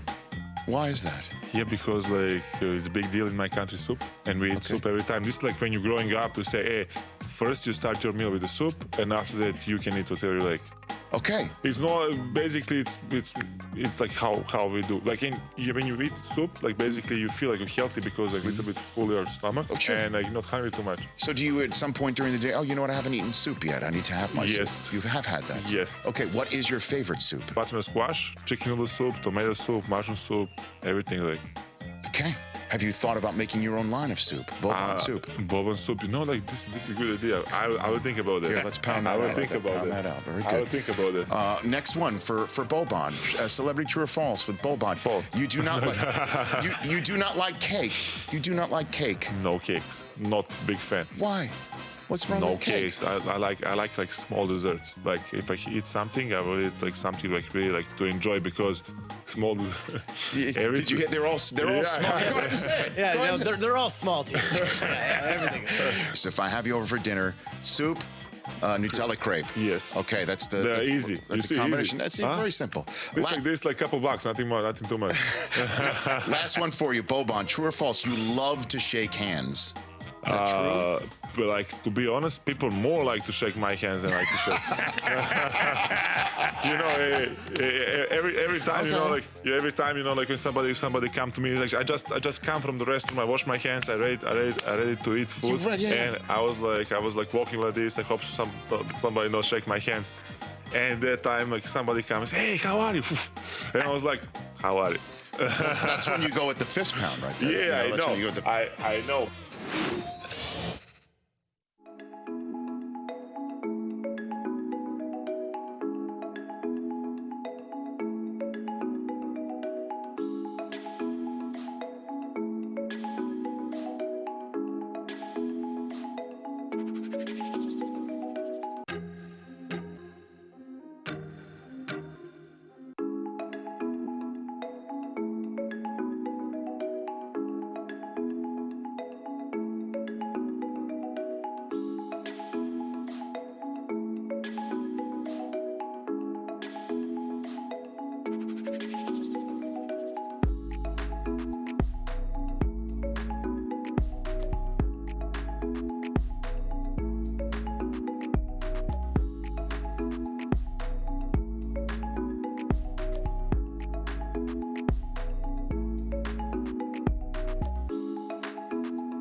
This is the Rich Eisen Show.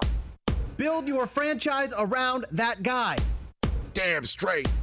That's right. Live from the Rich Eisen Show studio in Los Angeles. Chris Brockman has been slowly morphing into Cam Newton. I will never...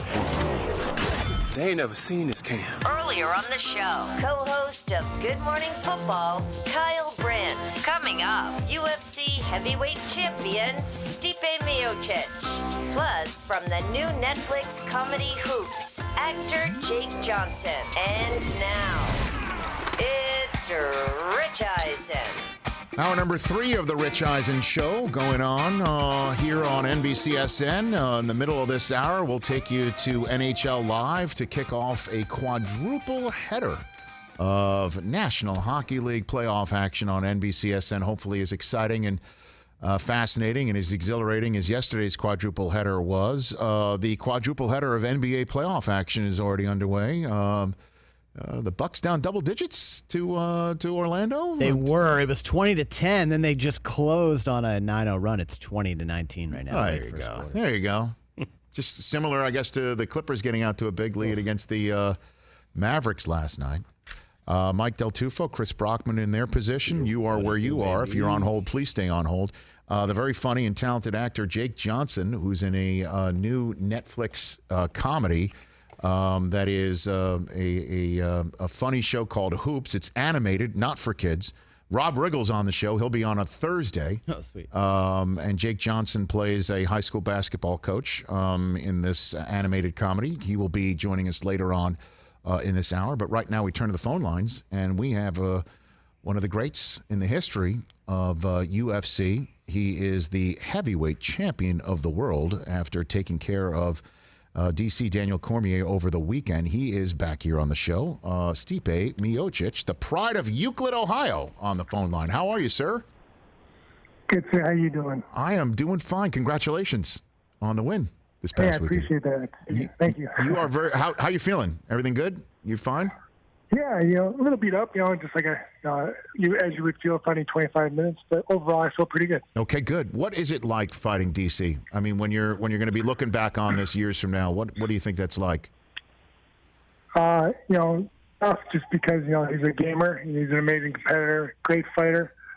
He brings a lot of aspects to the game, and so you always got to evolve, especially fighting him 3 times. So it's like every camp was a little bit the same, but a lot different in many ways. Right, and what does it mean for you to be the heavyweight champion of this sport and having successfully defended your title 4 times, Stipe, which is something I don't know if anybody's going to be able to beat eventually? Yeah, it means a lot. It means not just me, but my coaches and teammates. Everyone's helping me along the way. It's a group effort. It's not just me. I know I go in there and I'm the one that's fighting, but it's just behind the scenes of everyone putting in the work, making the sacrifices, with my coaches, leaving their families, my wife, and watching my daughter and taking care of me at the same time, making sure I'm eating right and doing the right things, and I'm just so happy, that everything's worked out. Now, obviously, you've been there and done that, and you keep doing it. What is it like doing this during a pandemic, Stipe? What is the protocol like for you? Well, I don't know if there's a book for dummies of how to, train during a pandemic, but I think we did pretty good. It was, times it could have been hard, but we made it work. It was great, and we luckily the gyms were open after a week or 2 after I signed a contract, so that worked out well for us.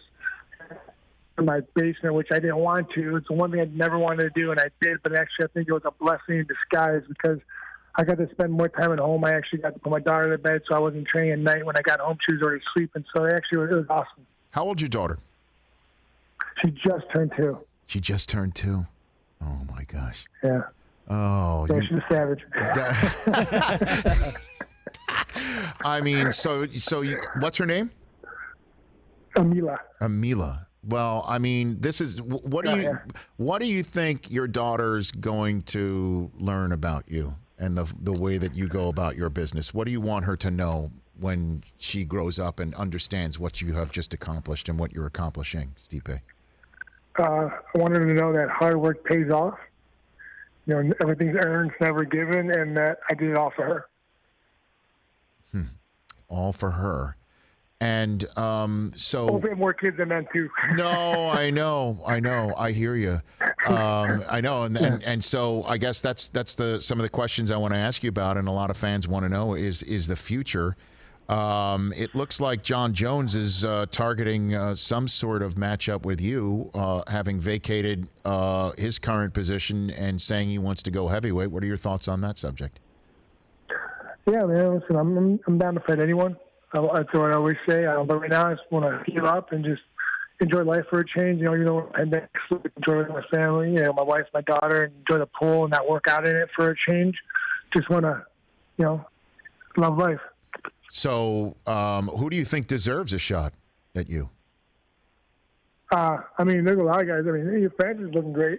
Still, he's on a tear. And, he looks like he'd be the next contender. But also there's Jon Jones. You got a super fight. So let's say if I was a matchmaker, I wouldn't be fighting. So I don't know what the UFC wants.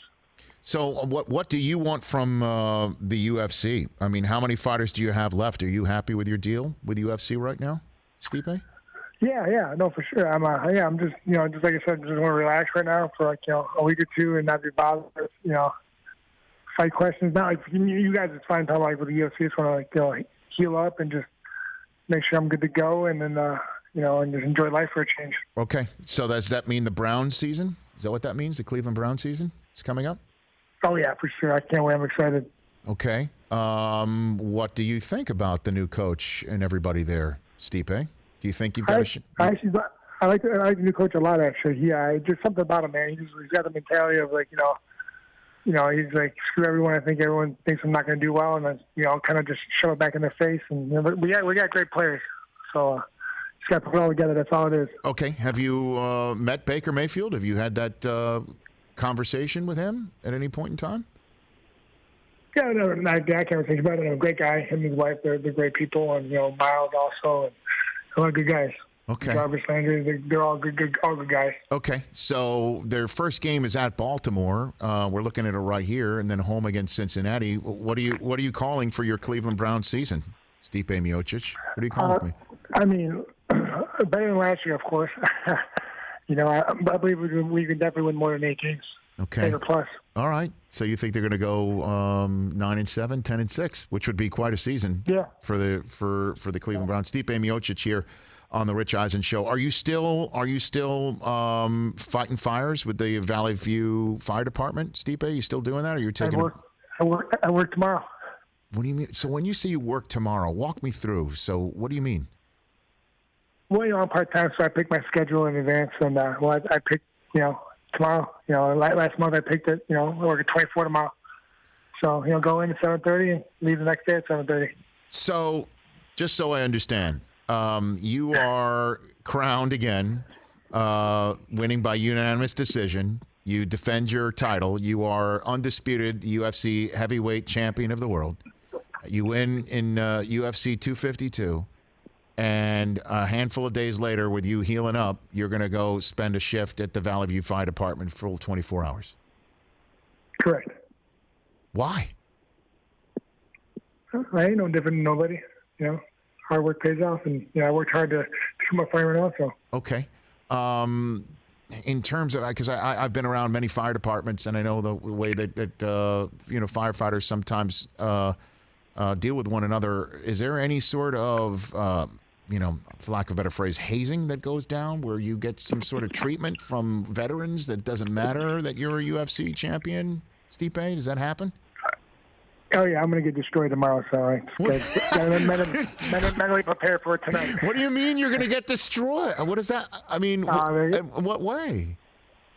They just make me do things that are just, embarrassing, like, clean the toilet with the belt on, mop the floors. I mean, just make me stand on the apron and wave to people with the belt on, just nonstop. And then it's fun, though, because one thing I learned in the department, if they don't make fun of you, they don't like you. That's true. It's good to get that sort of. It's true. So you're going to have your championship belt on cleaning toilets at some point tomorrow. Is that what you're saying?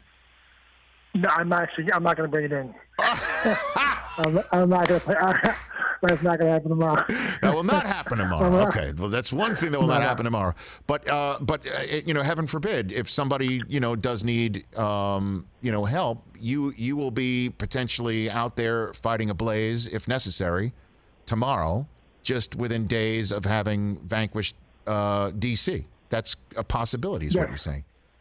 That is amazing. Yep, 100%. That is truly amazing. Do you have anything you want to say about DC? If this does appear to be his last fight, Stipe, is there anything you'd like to put out there on the record about fighting him as many times as you did? Yeah, it was an honor. It was an honor having a trilogy with him. It was an honor stepping in the octagon with him. He's an amazing fighter. Like I've been saying all week, he's an amazing ambassador. The guy has a great resume of not just fighting with wrestling and everything. He's a great commentator, and I wish him nothing but the best. The family's having another baby in October, which is amazing. So God bless him with that, and I wish him nothing but the best. Nothing but the best to you too, sir. I was enjoyed. I mean, what'd you think of the Billions episode we shot together in that fight with Dollar Bill and Maffei? What'd you think of it was the best show they ever shot. Best one ever. That was a blast that day on that set, don't you think? That was great. It was so much fun. I had a great time. I know. And then especially when we were on the set that day, it was just a couple weeks after Wilder and Fury fought for the first time, and Fury got up off the canvas? And what were the conversations you had with Wilder at some point during that day, Stipe? You know what's funny is that I saw him one time throughout the whole day. That's it? That was when we did the boxing match. Yeah, and we talked a little bit, nothing crazy. Just, hey man, what's going on? Just talking, when's the next fight? Good luck, and just just being chummy. Nothing out of the ordinary.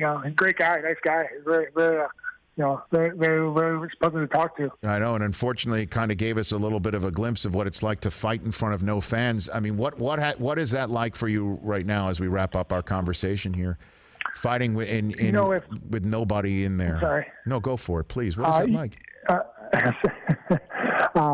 Well, it was, I didn't think it was going to be awkward. And then when I walked in, I'm like, oh, this is kind of awkward. Because usually, there's like 15,000 fans screaming and all that craziness. And, it was nice not to hear anyone, you suck or you're going to get knocked out. So that was kind of nice.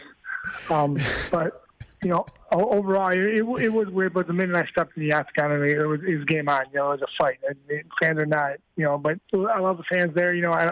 Just because they make the sport what it is. Of course. We wouldn't be where we're at if it wasn't for them. Well, I've walked the streets of New York with you, Stipe, and none of those fans that say you suck were certainly around you, and I've been around you. I would never dare say that to your face. I'll tell you that. I'm a lover, not a fighter. Well, congratulations on the fight, and enjoy the love that you're getting from your family, and the tough love, I guess, that you're going to get from the Valley View Fire Department over the next 24 hours. And thanks for the call. Let's do this again real soon. Yes, sir. Thanks for having me. Always. Thank you. That's Stipe Miocic, the UFC heavyweight champion of the world. And we were, when we shot that Billions episode, it did take about a 4-block walk to get from our hotel to the spot. And walking the streets of New York with Stipe Miocic must have felt nice. It was something. A couple people were kind of like, craning their heads. I didn't walk with Wilder, who, as you could see from this photograph right here, is head and shoulders above. You could see with Wilder behind me and Bob Menery right there. And then, interestingly enough, Dollar Bill, played by Kelly O'Coin, wearing Trailblazers colors right there. Of course. The reason why he's bent over like that is because in the scenes before it, Maffei, played by Dan Soder, whose Nuggets won Game 1 yesterday. You got to be happy. Soder, who's behind our buddy who plays Wags right there. David Costa. Yes. And anyway, broke Kelly O'Coin's ribs. Kelly O'Coin is bent over because his ribs in that photograph are broken. But you can see Damian Lewis, who is using the right shoulder of Deontay Wilder to get up off the ground. Because we met Deontay at the Super Bowl this year. Wilder is one of the largest human beings that and especially when you know that he's coming to actually hit you. Oh my gosh! So Miocic not thinking of the future right now. Just want that He's going to work tomorrow for 24 hours to fight fires. I love it. That is good. What a great dude. That's cool. What a great dude. You know, firefighters can rib one another, to use that phrase. But that's awesome that he's not even going to bring the belt to work tomorrow. Oh, if he did that, they would. Oh, my God. Okay, 844-204-RICH, number to dial. If you're on hold, stay on hold. Still to come, Jake Johnson from Hoops on Netflix. That is going to be starting to stream this week. Don't go anywhere. Jake Johnson when we return.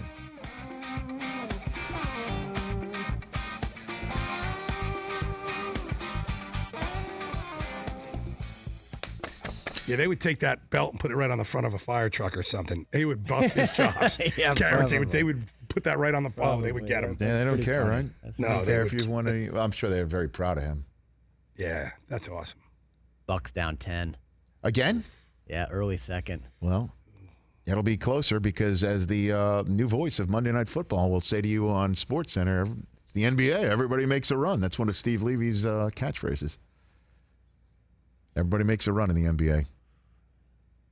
I'm enjoying this. I'm. It's thrilling to see. I'm so glad that they're doing this. Totally agree. I'm so glad that this is going well and knocking on wood. I mean, I know you don't want to, if you will, punch the clown, but I'm not even thinking that the bubble's going to get popped. Are you? No. I'm not even thinking. It hasn't even really crossed my mind. No, they're doing a good job. I mean, nothing's. You're a little worried? You're a little worried? Worried about now the second round. When the second round starts, they're going to open it up so family, friends can come. And I think they're not going to mess around, though. I mean, I would hope not, but that's just if they've got this test that apparently the FDA has approved and it costs $4 and you could just run it like crazy and it's anywhere between 88 to 94% accurate. Just keep doing it. It's weird without any. My concern has always been staff. Yeah. Because is everybody like staying in the bubble, or do they go home and come back in? That's the one thing. I think everybody's zipped up. They're all right? locked. I think they're all locked in. Yeah, everyone's locked in. All the audio guys are. The NHL announced yesterday 0 positive tests. It's great. Yeah, it's awesome to see. It's awesome. Let's keep it up. Rich, I have a question for you. I hope I have an answer for you. Chris and I were talking at the break about the whole $300,000 thing. What band would you pay $300,000? I mean, that's no matter how much money you have, that's a ton of money. With all due respect, hold on. Let's hold this. Let's hold this conversation. Let's hold it. Right now, somebody's calling me on the phone right now. Do I answer and just basically say, do you know? Who is it? A number you recognize? It is not a number I recognize. They're asking you if the power's on. It's a robocall. It's a 212. It's a robocall. It's fake. It's somebody calling a different language. Yeah, I'd answer it. I pick a political ad or something. It's crazy right now, isn't it? Yeah, it's nuts. You like playing music a minute too early? Nah, I'm sorry, Rich. Getting excited. I got excited. Right. Very good. All right. When we come back, your phone calls at 844-204-RICH, number to dial. Jake Johnson's going to be joining us in about 20 minutes' time, and we'll be back with more in a second.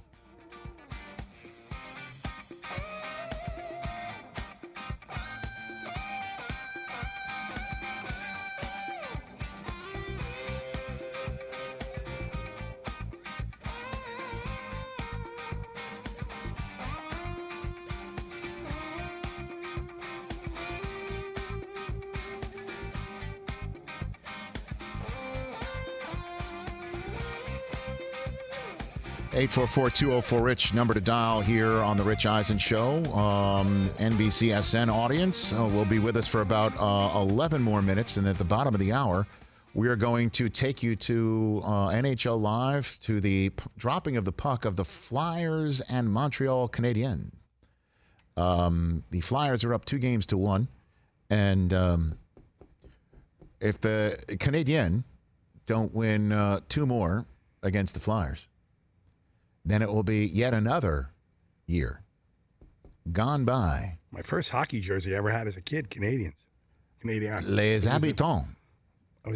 As we all know, there has not been. They haven't won in a while. They haven't won. The entire nation of Canada, the hosts of this hockey bubble, have not won a Stanley Cup since the Canadiens beat the Los Angeles Kings of Barry Melrose and Marty McSorley And as our buddy Colin Hanks will tell you, when the Canadian and Jacques Demers, their head coach, decided to check McSorley's stick to see if it was unfairly curved, which is, I guess, it's kind of like the Billy Martin pine tar of George Brett. Yes. That, that's a curse on all of Canada hockey. That was the last time. So it's the Marty McSorley curse that's out there.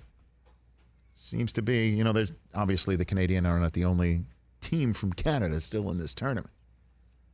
But it's out there. I believe in that sort of stuff. You do as a Boston Red Sox fan. I absolutely believe in that stuff.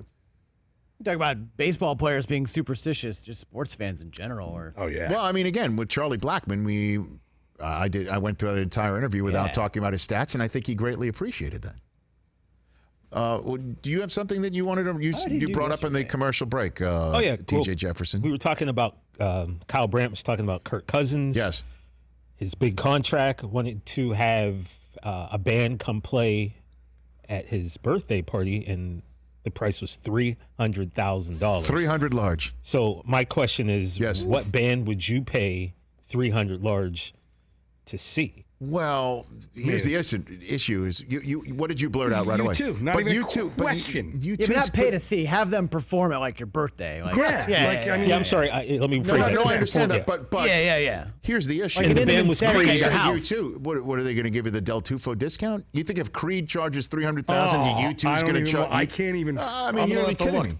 I can't even fathom what Bono probably needs $300,000 to answer your phone call.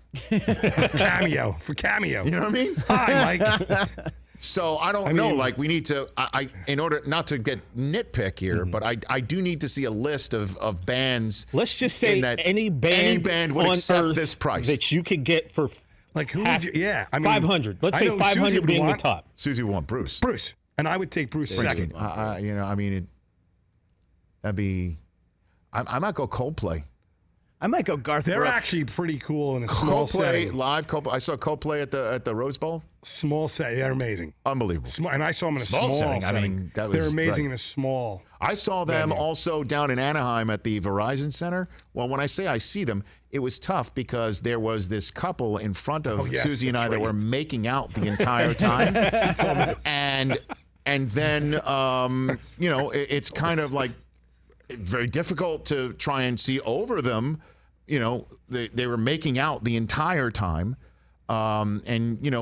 Just at some point, literally, it's one of those things where the first 5 minutes, you and your wife kind of steal a look like this is kind of outrageous, right? Kind of elbow Then each other. 10 minutes later, it's kind of like, what's going on here? Then 15 minutes in, I get the look from, you get the look from your spouse of like, are you going to do something about this? What do you do? And then 20 minutes in, at least this is my relationship, I'm looking at my wife like, don't you do anything about this. Because I don't know how I can follow this one up. And I'm kind of glad that I didn't, because what ended up breaking this up was the people in front of them. Mm-hmm. The guy who was part of the MASH session, to use the Midwest phrase that I picked up in Michigan, thought that the guy in front of him was saying something to him and just hauled off and hit him. And security whisked this man away. That was my Coldplay experience in a smaller setting. The kissing. I preferred the Rose Bowl setting more, but I think that's what I would do. Rich, I had a Coldplay. What about you? Who would I pay? Despite, first of all, the whole Creed thing, I don't care how much money you have, $300K is a lot to have my sacrifice stuck in your head for the next month. So I don't know. But you're avoiding the question. Oh, for me, I would say, man, who would I want? Obviously, if you know me, you know I love Biggie. He was on my shirt today, but he's unfortunately gone. Look, as long as they're throwing around $300,000 we don't have, that's a fine answer. Okay, well, if I could, and if he was still alive, otherwise, I'd probably have the Wu-Tang Clan come out. Ooh, you're talking about my hometown. Staten Island, New York. The RZA, the Jizza. One of my favorite moments here in the history of the Rich Eisen show is I forced Chris Brockman to use his Staten Island's not really part of New York City spiel when Method Man was literally sitting here. The audacity. And you were like, don't put me on the spot, Rich. Stand by. Holler at your boy. That was his answer. He defended Staten Island and punctuated it with that. Holler at your boy. At your boy. He was not happy. That was amazing. And he also gave you That's My Man in them, Mike. Yep, hang on. That's right. Oops. All right, let's go to Jeff in Detroit. He probably's got a good answer to this because he's the king of questions like this. Our buddy Jeff in Detroit. How you been, Jeffrey? Wonderful, wonderful. Missing you guys. My uncle back and at you. my favorite cousins. Dude, I really did miss you guys. Thank you. Same to you. Welcome back. Thank you, Jeff. Actually, TJ took my answer. I love the Wu-Tang Clan. I mean, the Jizz of the RZA, I really do love those guys. They are phenomenal. They were a part of my youth, so definitely, if I had the money, the Wu-Tang Clan would be front and center. What'd you make of the fact that Kirk Cousins said he didn't have the money for $300,000 for somebody? Man, that's Kirk because he's looking at it in practical sense. Yes, he is. Kirk Cousins, he still has the minivan and everything else. He's like that guy that always wins the lottery, and it's like, dude, you won $20 million. What you gonna buy? Well, I was thinking about fixing the barn up and True knocking. But the crazy thing, Jeff, the crazy thing is though, is Kirk Cousins has got that Fitz magic in him where he sees a window he shouldn't throw into. There, he does have he does make some risky plays. Like you'd think that he might actually just snap off a few bills and pay for the guys, but I don't know. It's very interesting. What's on your mind? Yeah. Listen, I was wondering on the poll question.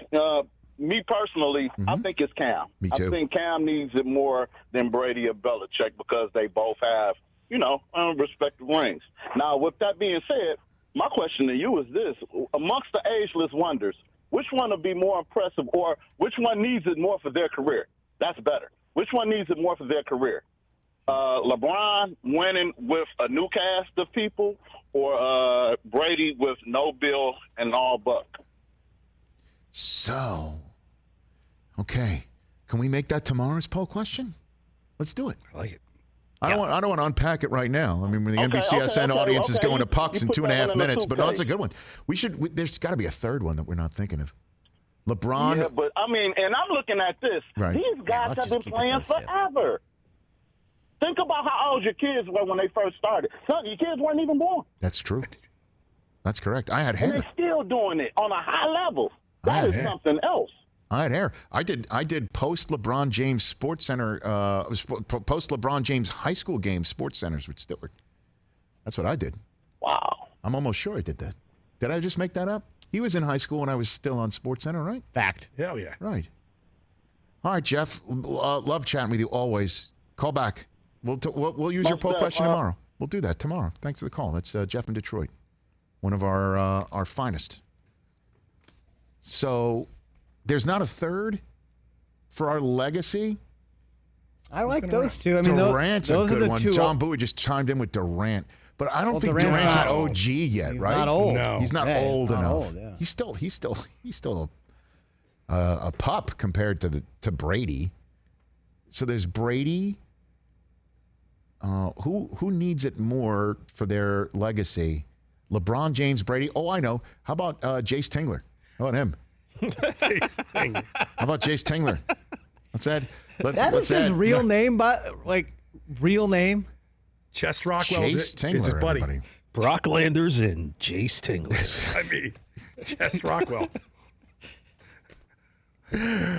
Oh man! Do Pitch you think just to continue this whole thing that Jace was behind the wheel of his car, sort of like Philip Seymour Hoffman, calling himself an idiot? Stupid.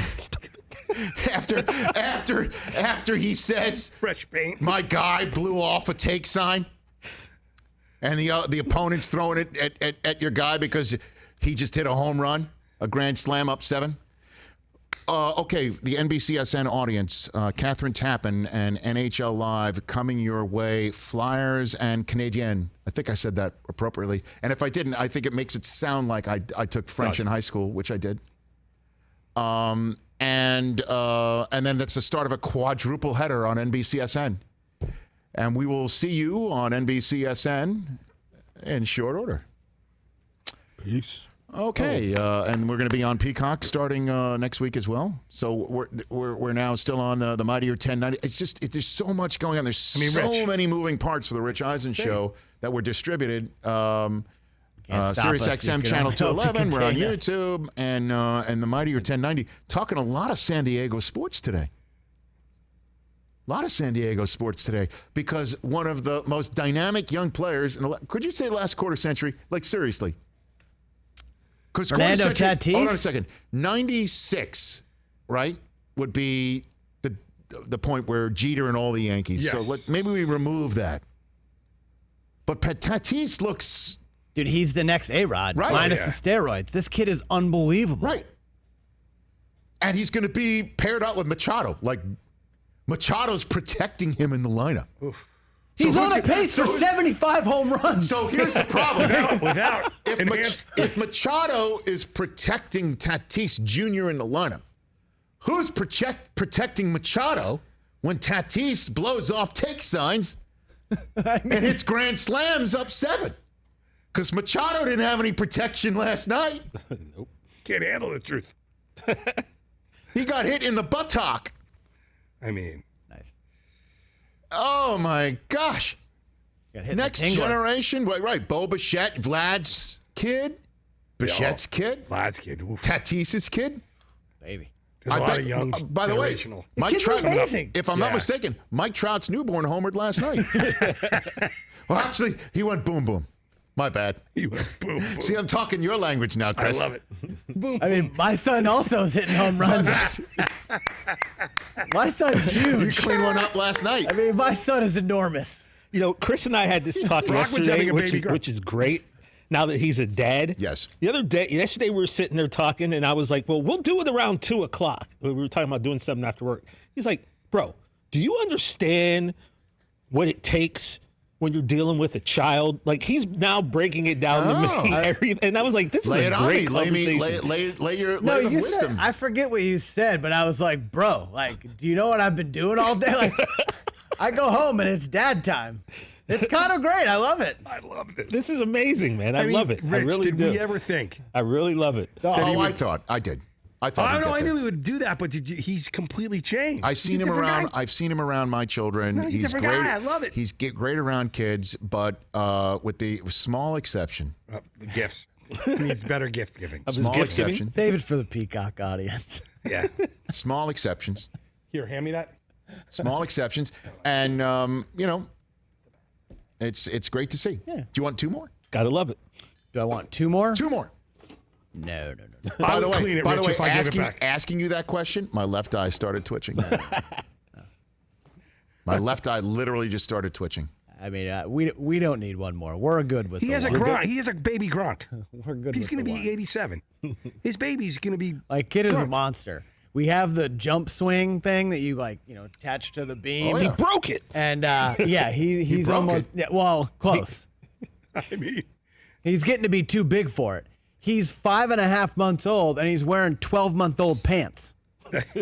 I'm telling you, he's got a Gronk. That's great. I love it. I hope I'm alive to go to Vegas with him. Again, just in my household, okay? 12-year-old, 9-year-old, soon to be 7-year-old, and two dogs.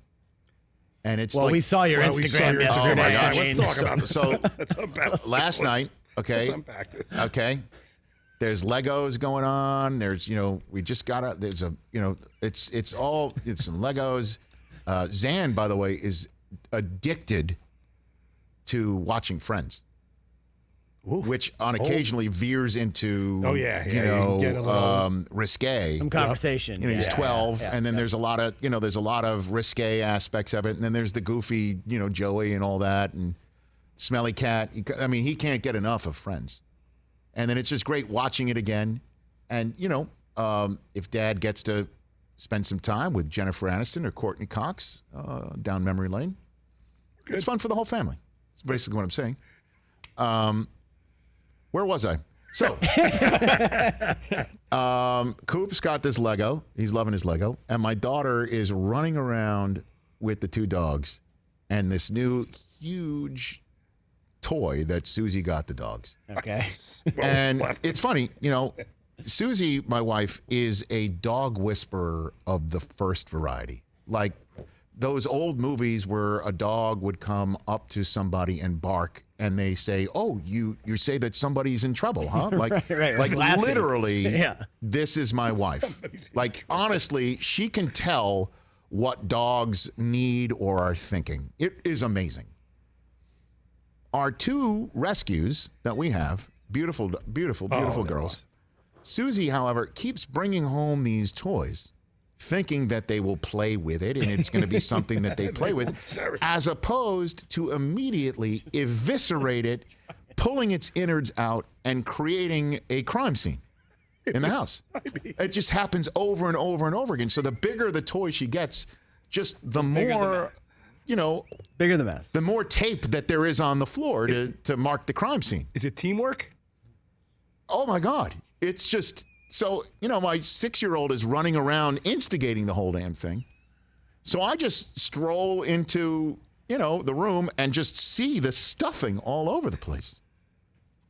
And look up and just look around the corner and see these two puppy dogs just panting at me. The looks they were And that's giving why you. I shot the video. The looks were amazing. Busted. It's like, I didn't do it. Look at it. I didn't do it. All right, let's take a break so we're on time for our friend Jake Johnson, and then we'll take your phone calls as well. He is in a funny new animated comedy called Hoops. Jake Johnson, diehard Bears fan, when we come back.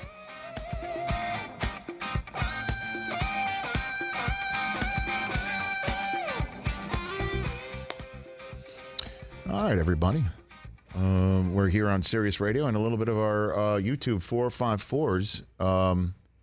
How the 454s doing? I haven't checked on them. Are they pissed? Are they upset at us?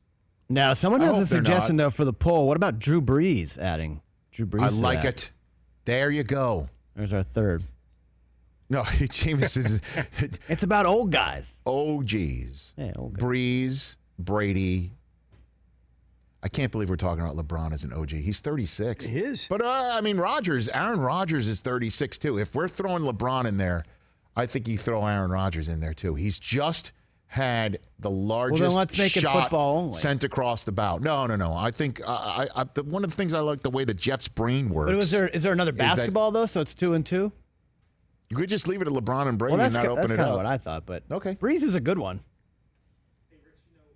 So you got to turn your mic on. I got him. Okay, well, say it again. Earlier in hour one, when you went down you start to go down the Dolan wormhole. Yeah. Someone in the wormhole here, the 454. Yes. They called it the poltergeising. The poltergeising. Bob Benson coined poltergeising. What do you think of that? So, Brockman, what do you keep checking out on the screen? What's going on? Poltergeising. What are you looking at? I'm scrolling through the wormhole to see if anybody's the saying television anything. screen that you were looking at. I'm watching Orlando and Milwaukee. Dude, what do you care? You have a bet on this? You have a bet on this? You got a first half bet on this? Is that what's happening? He might have added something halfway through. Seriously, I can't comment.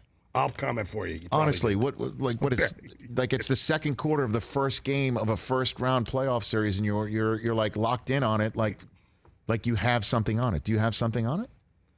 You do have something on it.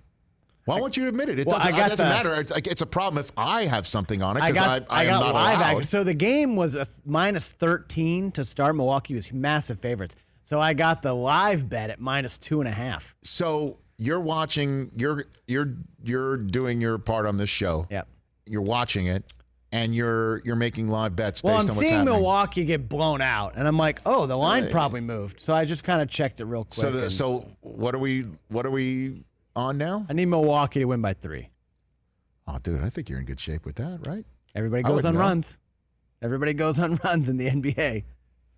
Yeah, remember my text last night? This guy. So why are you sheepish about admitting it? Because you don't want to admit that you're gambling on Rich Eisen show time? Is that what it is? No, I was just getting good action. I just didn't want to, in case anyone's... It doesn't matter. You're not an NFL employee. Oh, you mean like people would get in on your action and your actions? Aren't you locked in at this I'm locked in. I just didn't know if the IRS was listening.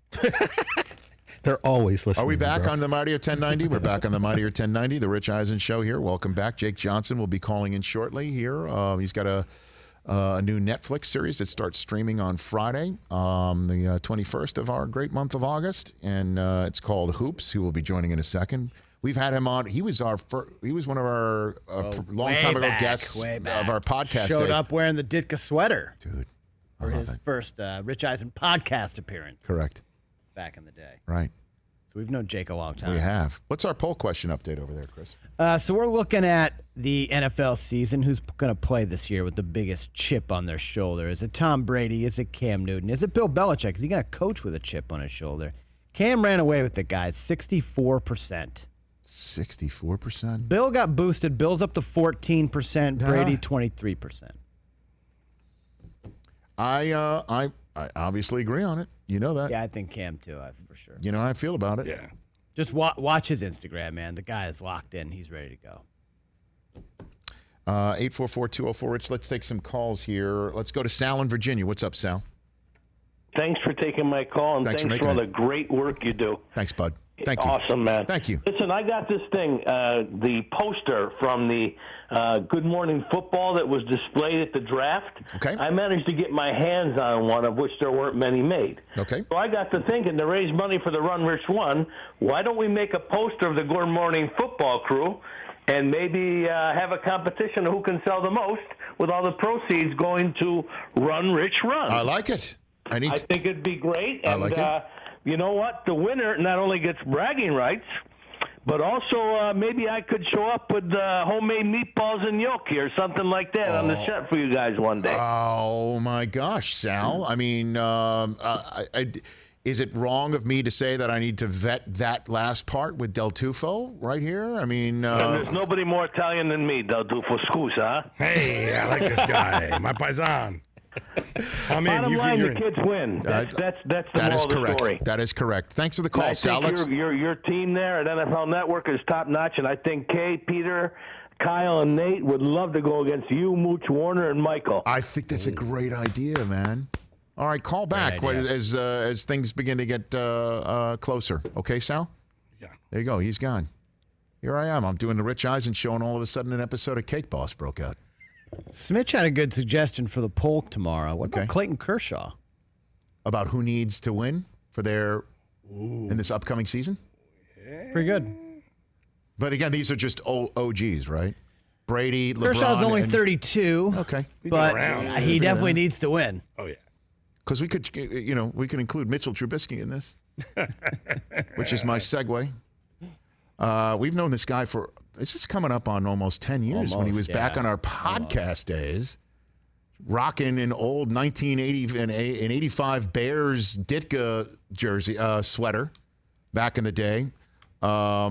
Enjoyed his work, obviously, on New Girl. My kids loved Spider-Man Into the Spider-Verse. And next up, however, is something that I'm going to have to put the kids away for when it streams on Netflix starting up on this Friday. It is called Hoops, an animated comedy. Phil Lord and Chris Miller have been on this show, speaking of Spider-Verse and the Lego movie.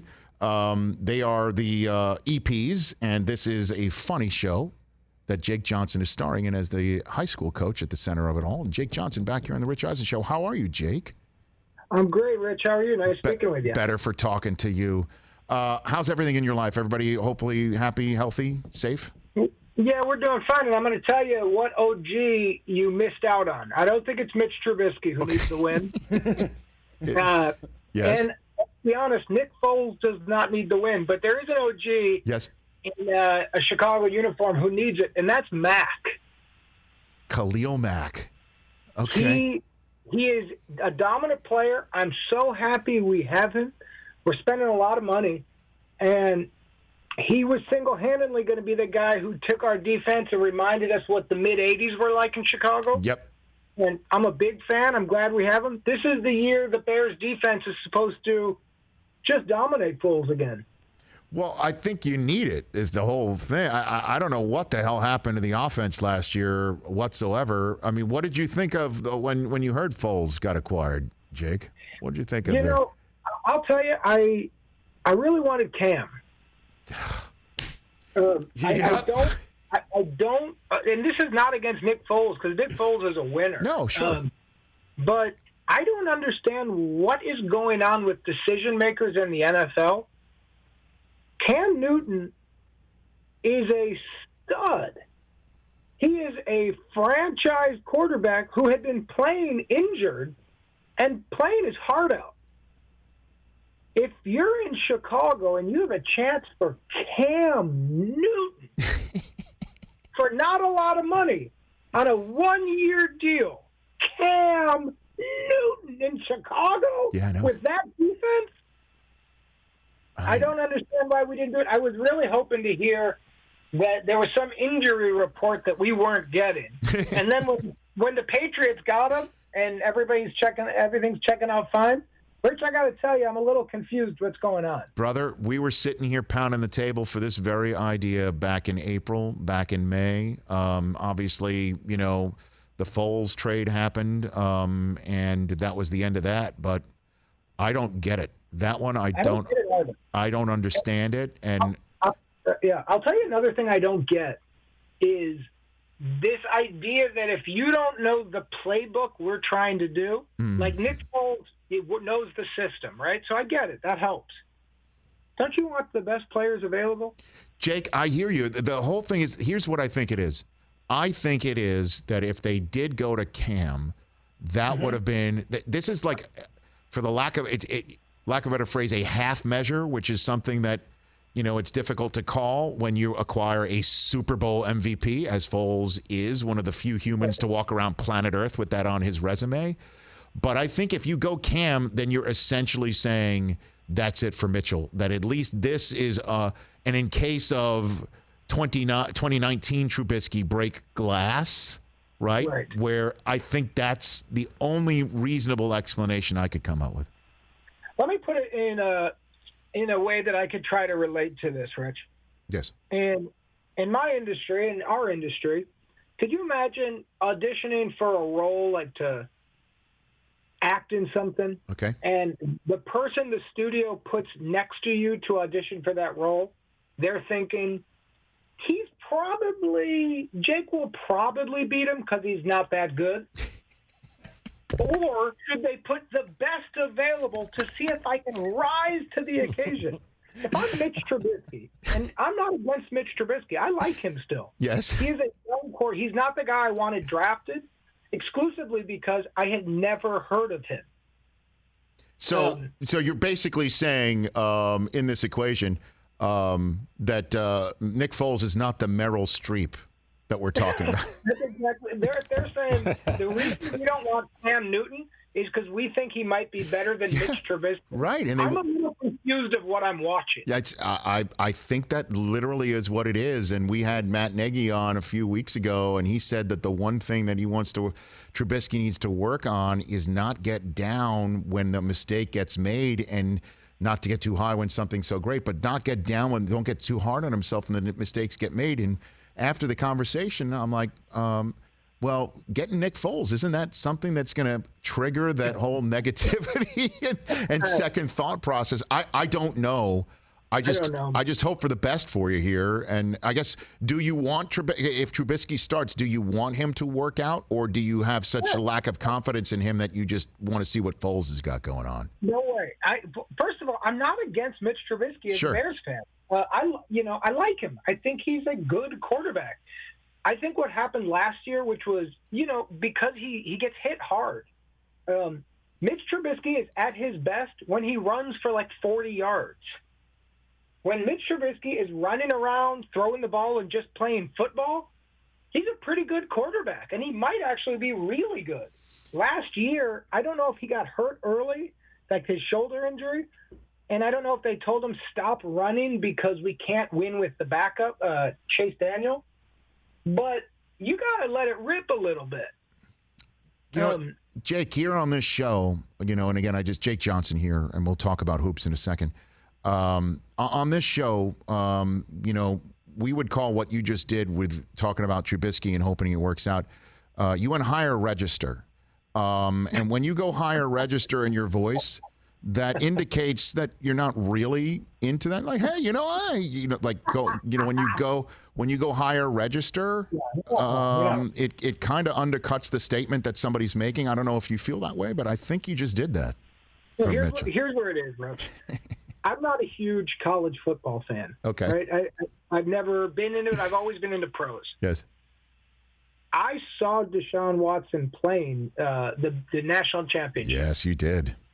And I haven't watched his season or his career. Wow, was he good? He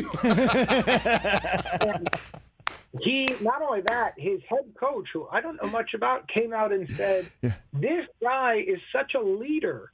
He's like the Michael Jordan of college football." That resonates with a Bears fan. I'm a Chicago sports fan, I'd imagine. Yeah. So at that point, I think we had the number 3 pick, and I was looking at the mock drafts, and I said, I think there's a chance the Michael Jordan of college football, who I saw with my own eyes, he was good. And so I started reading, and I thought, wow, we might have Watson as our quarterback for 10 years. Then, Rich, the night of the draft, we trade up 3-2. Yes, you do. Now, I'm not going to lie. I didn't know who Patrick Mahomes was, and I didn't want him. So I was wrong there. But I knew who Watson was. When we traded up, I thought, I'm a man in my 40s. I think I'm buying a Watson jersey. When they said the name Mitchell Trubisky, I thought it was a prank. Roger Goodell isn't involved in punked. I don't think he usually does that sort of stuff. No, he doesn't punk people. I was like, Mitchell Trubisky. And then I Googled him, and I read he was a backup at North Carolina. Rich, I'm going to be honest, I didn't realize North Carolina had a football team. We've got Jake Johnson here on the Rich Eisen Show. I've got about 4 minutes left in a conversation, so I definitely want to talk about your show, Hoops, which is we've got Rob Riggle coming on Thursday, and it is a funny, not safe for kids animated series in which you play a high school coach who hopes that turning around your terrible team gets you to the big time. Who do you channel as the coach here? Kind of all the coaches growing up that I watched on TV who were so loud and abusive and ridiculous, and culturally we celebrated these guys. I think there's been a shift that these guys are now being seen as just being poorly behaved. But there was a period of time where they were seen as, heroes. And what this show is a super funny, super vulgar, super loud animated show for adults. And I can't emphasize that enough. The first minute, there's probably 10 F-bombs. So if you are an individual who is easily, offended, Hoops is not for you. But this is one of those shows where there's no lesson to it. There's no heart to it. There's no messaging. It's just, we got a bunch of really funny comedians, Rob Riggle being one of them, Natasha Leggero, Ron Funches, Nick Swartz, and the list goes on, and we just let everybody rip. Yeah, I mean, when the most family-friendly is Swartzen, you know what you got going on right here. So, and there's not a moment of sweetness in this show. It is vulgarity on top of vulgarity for the sake of it. And, I personally grew up in a house where loud jokes were always celebrated. And so this reminds me of just people trying to be funny for the sake of being funny, and I hope people enjoy it. Well, I mean, that's going to be starting streaming on Netflix on this Friday, and my kids would be upset if I didn't ask, is there another Spider-Man Into the Spider-Verse coming with you and for the kids to be feasting on? I know that they have started, they're working on it. I know Phil and Chris are always pushing, and they've been talking ideas. Peter B. Parker has not gotten the call yet, so he is sitting on the sidelines eating pizza, hoping that somehow the Bears trade for Deshaun Watson. Jake, I hate to tell you, man, that's just not going to happen, sadly. It might. Yeah, maybe in another dimension, right? Maybe in another dimension. Always enjoy the chats, Jake. Do you still have that sweater, that 85 Bears sweater? Does it still fit you? I do. Well, I mean, during quarantine, I bet it's a little tight in the middle. But Great chatting with you, Jake. You take care of yourself, and let's do this again real soon, hopefully in person next time, okay? You too, my friend. Be safe. Right back at you. That's Jake Johnson, at Mr. Jake Johnson on Instagram. Check him out.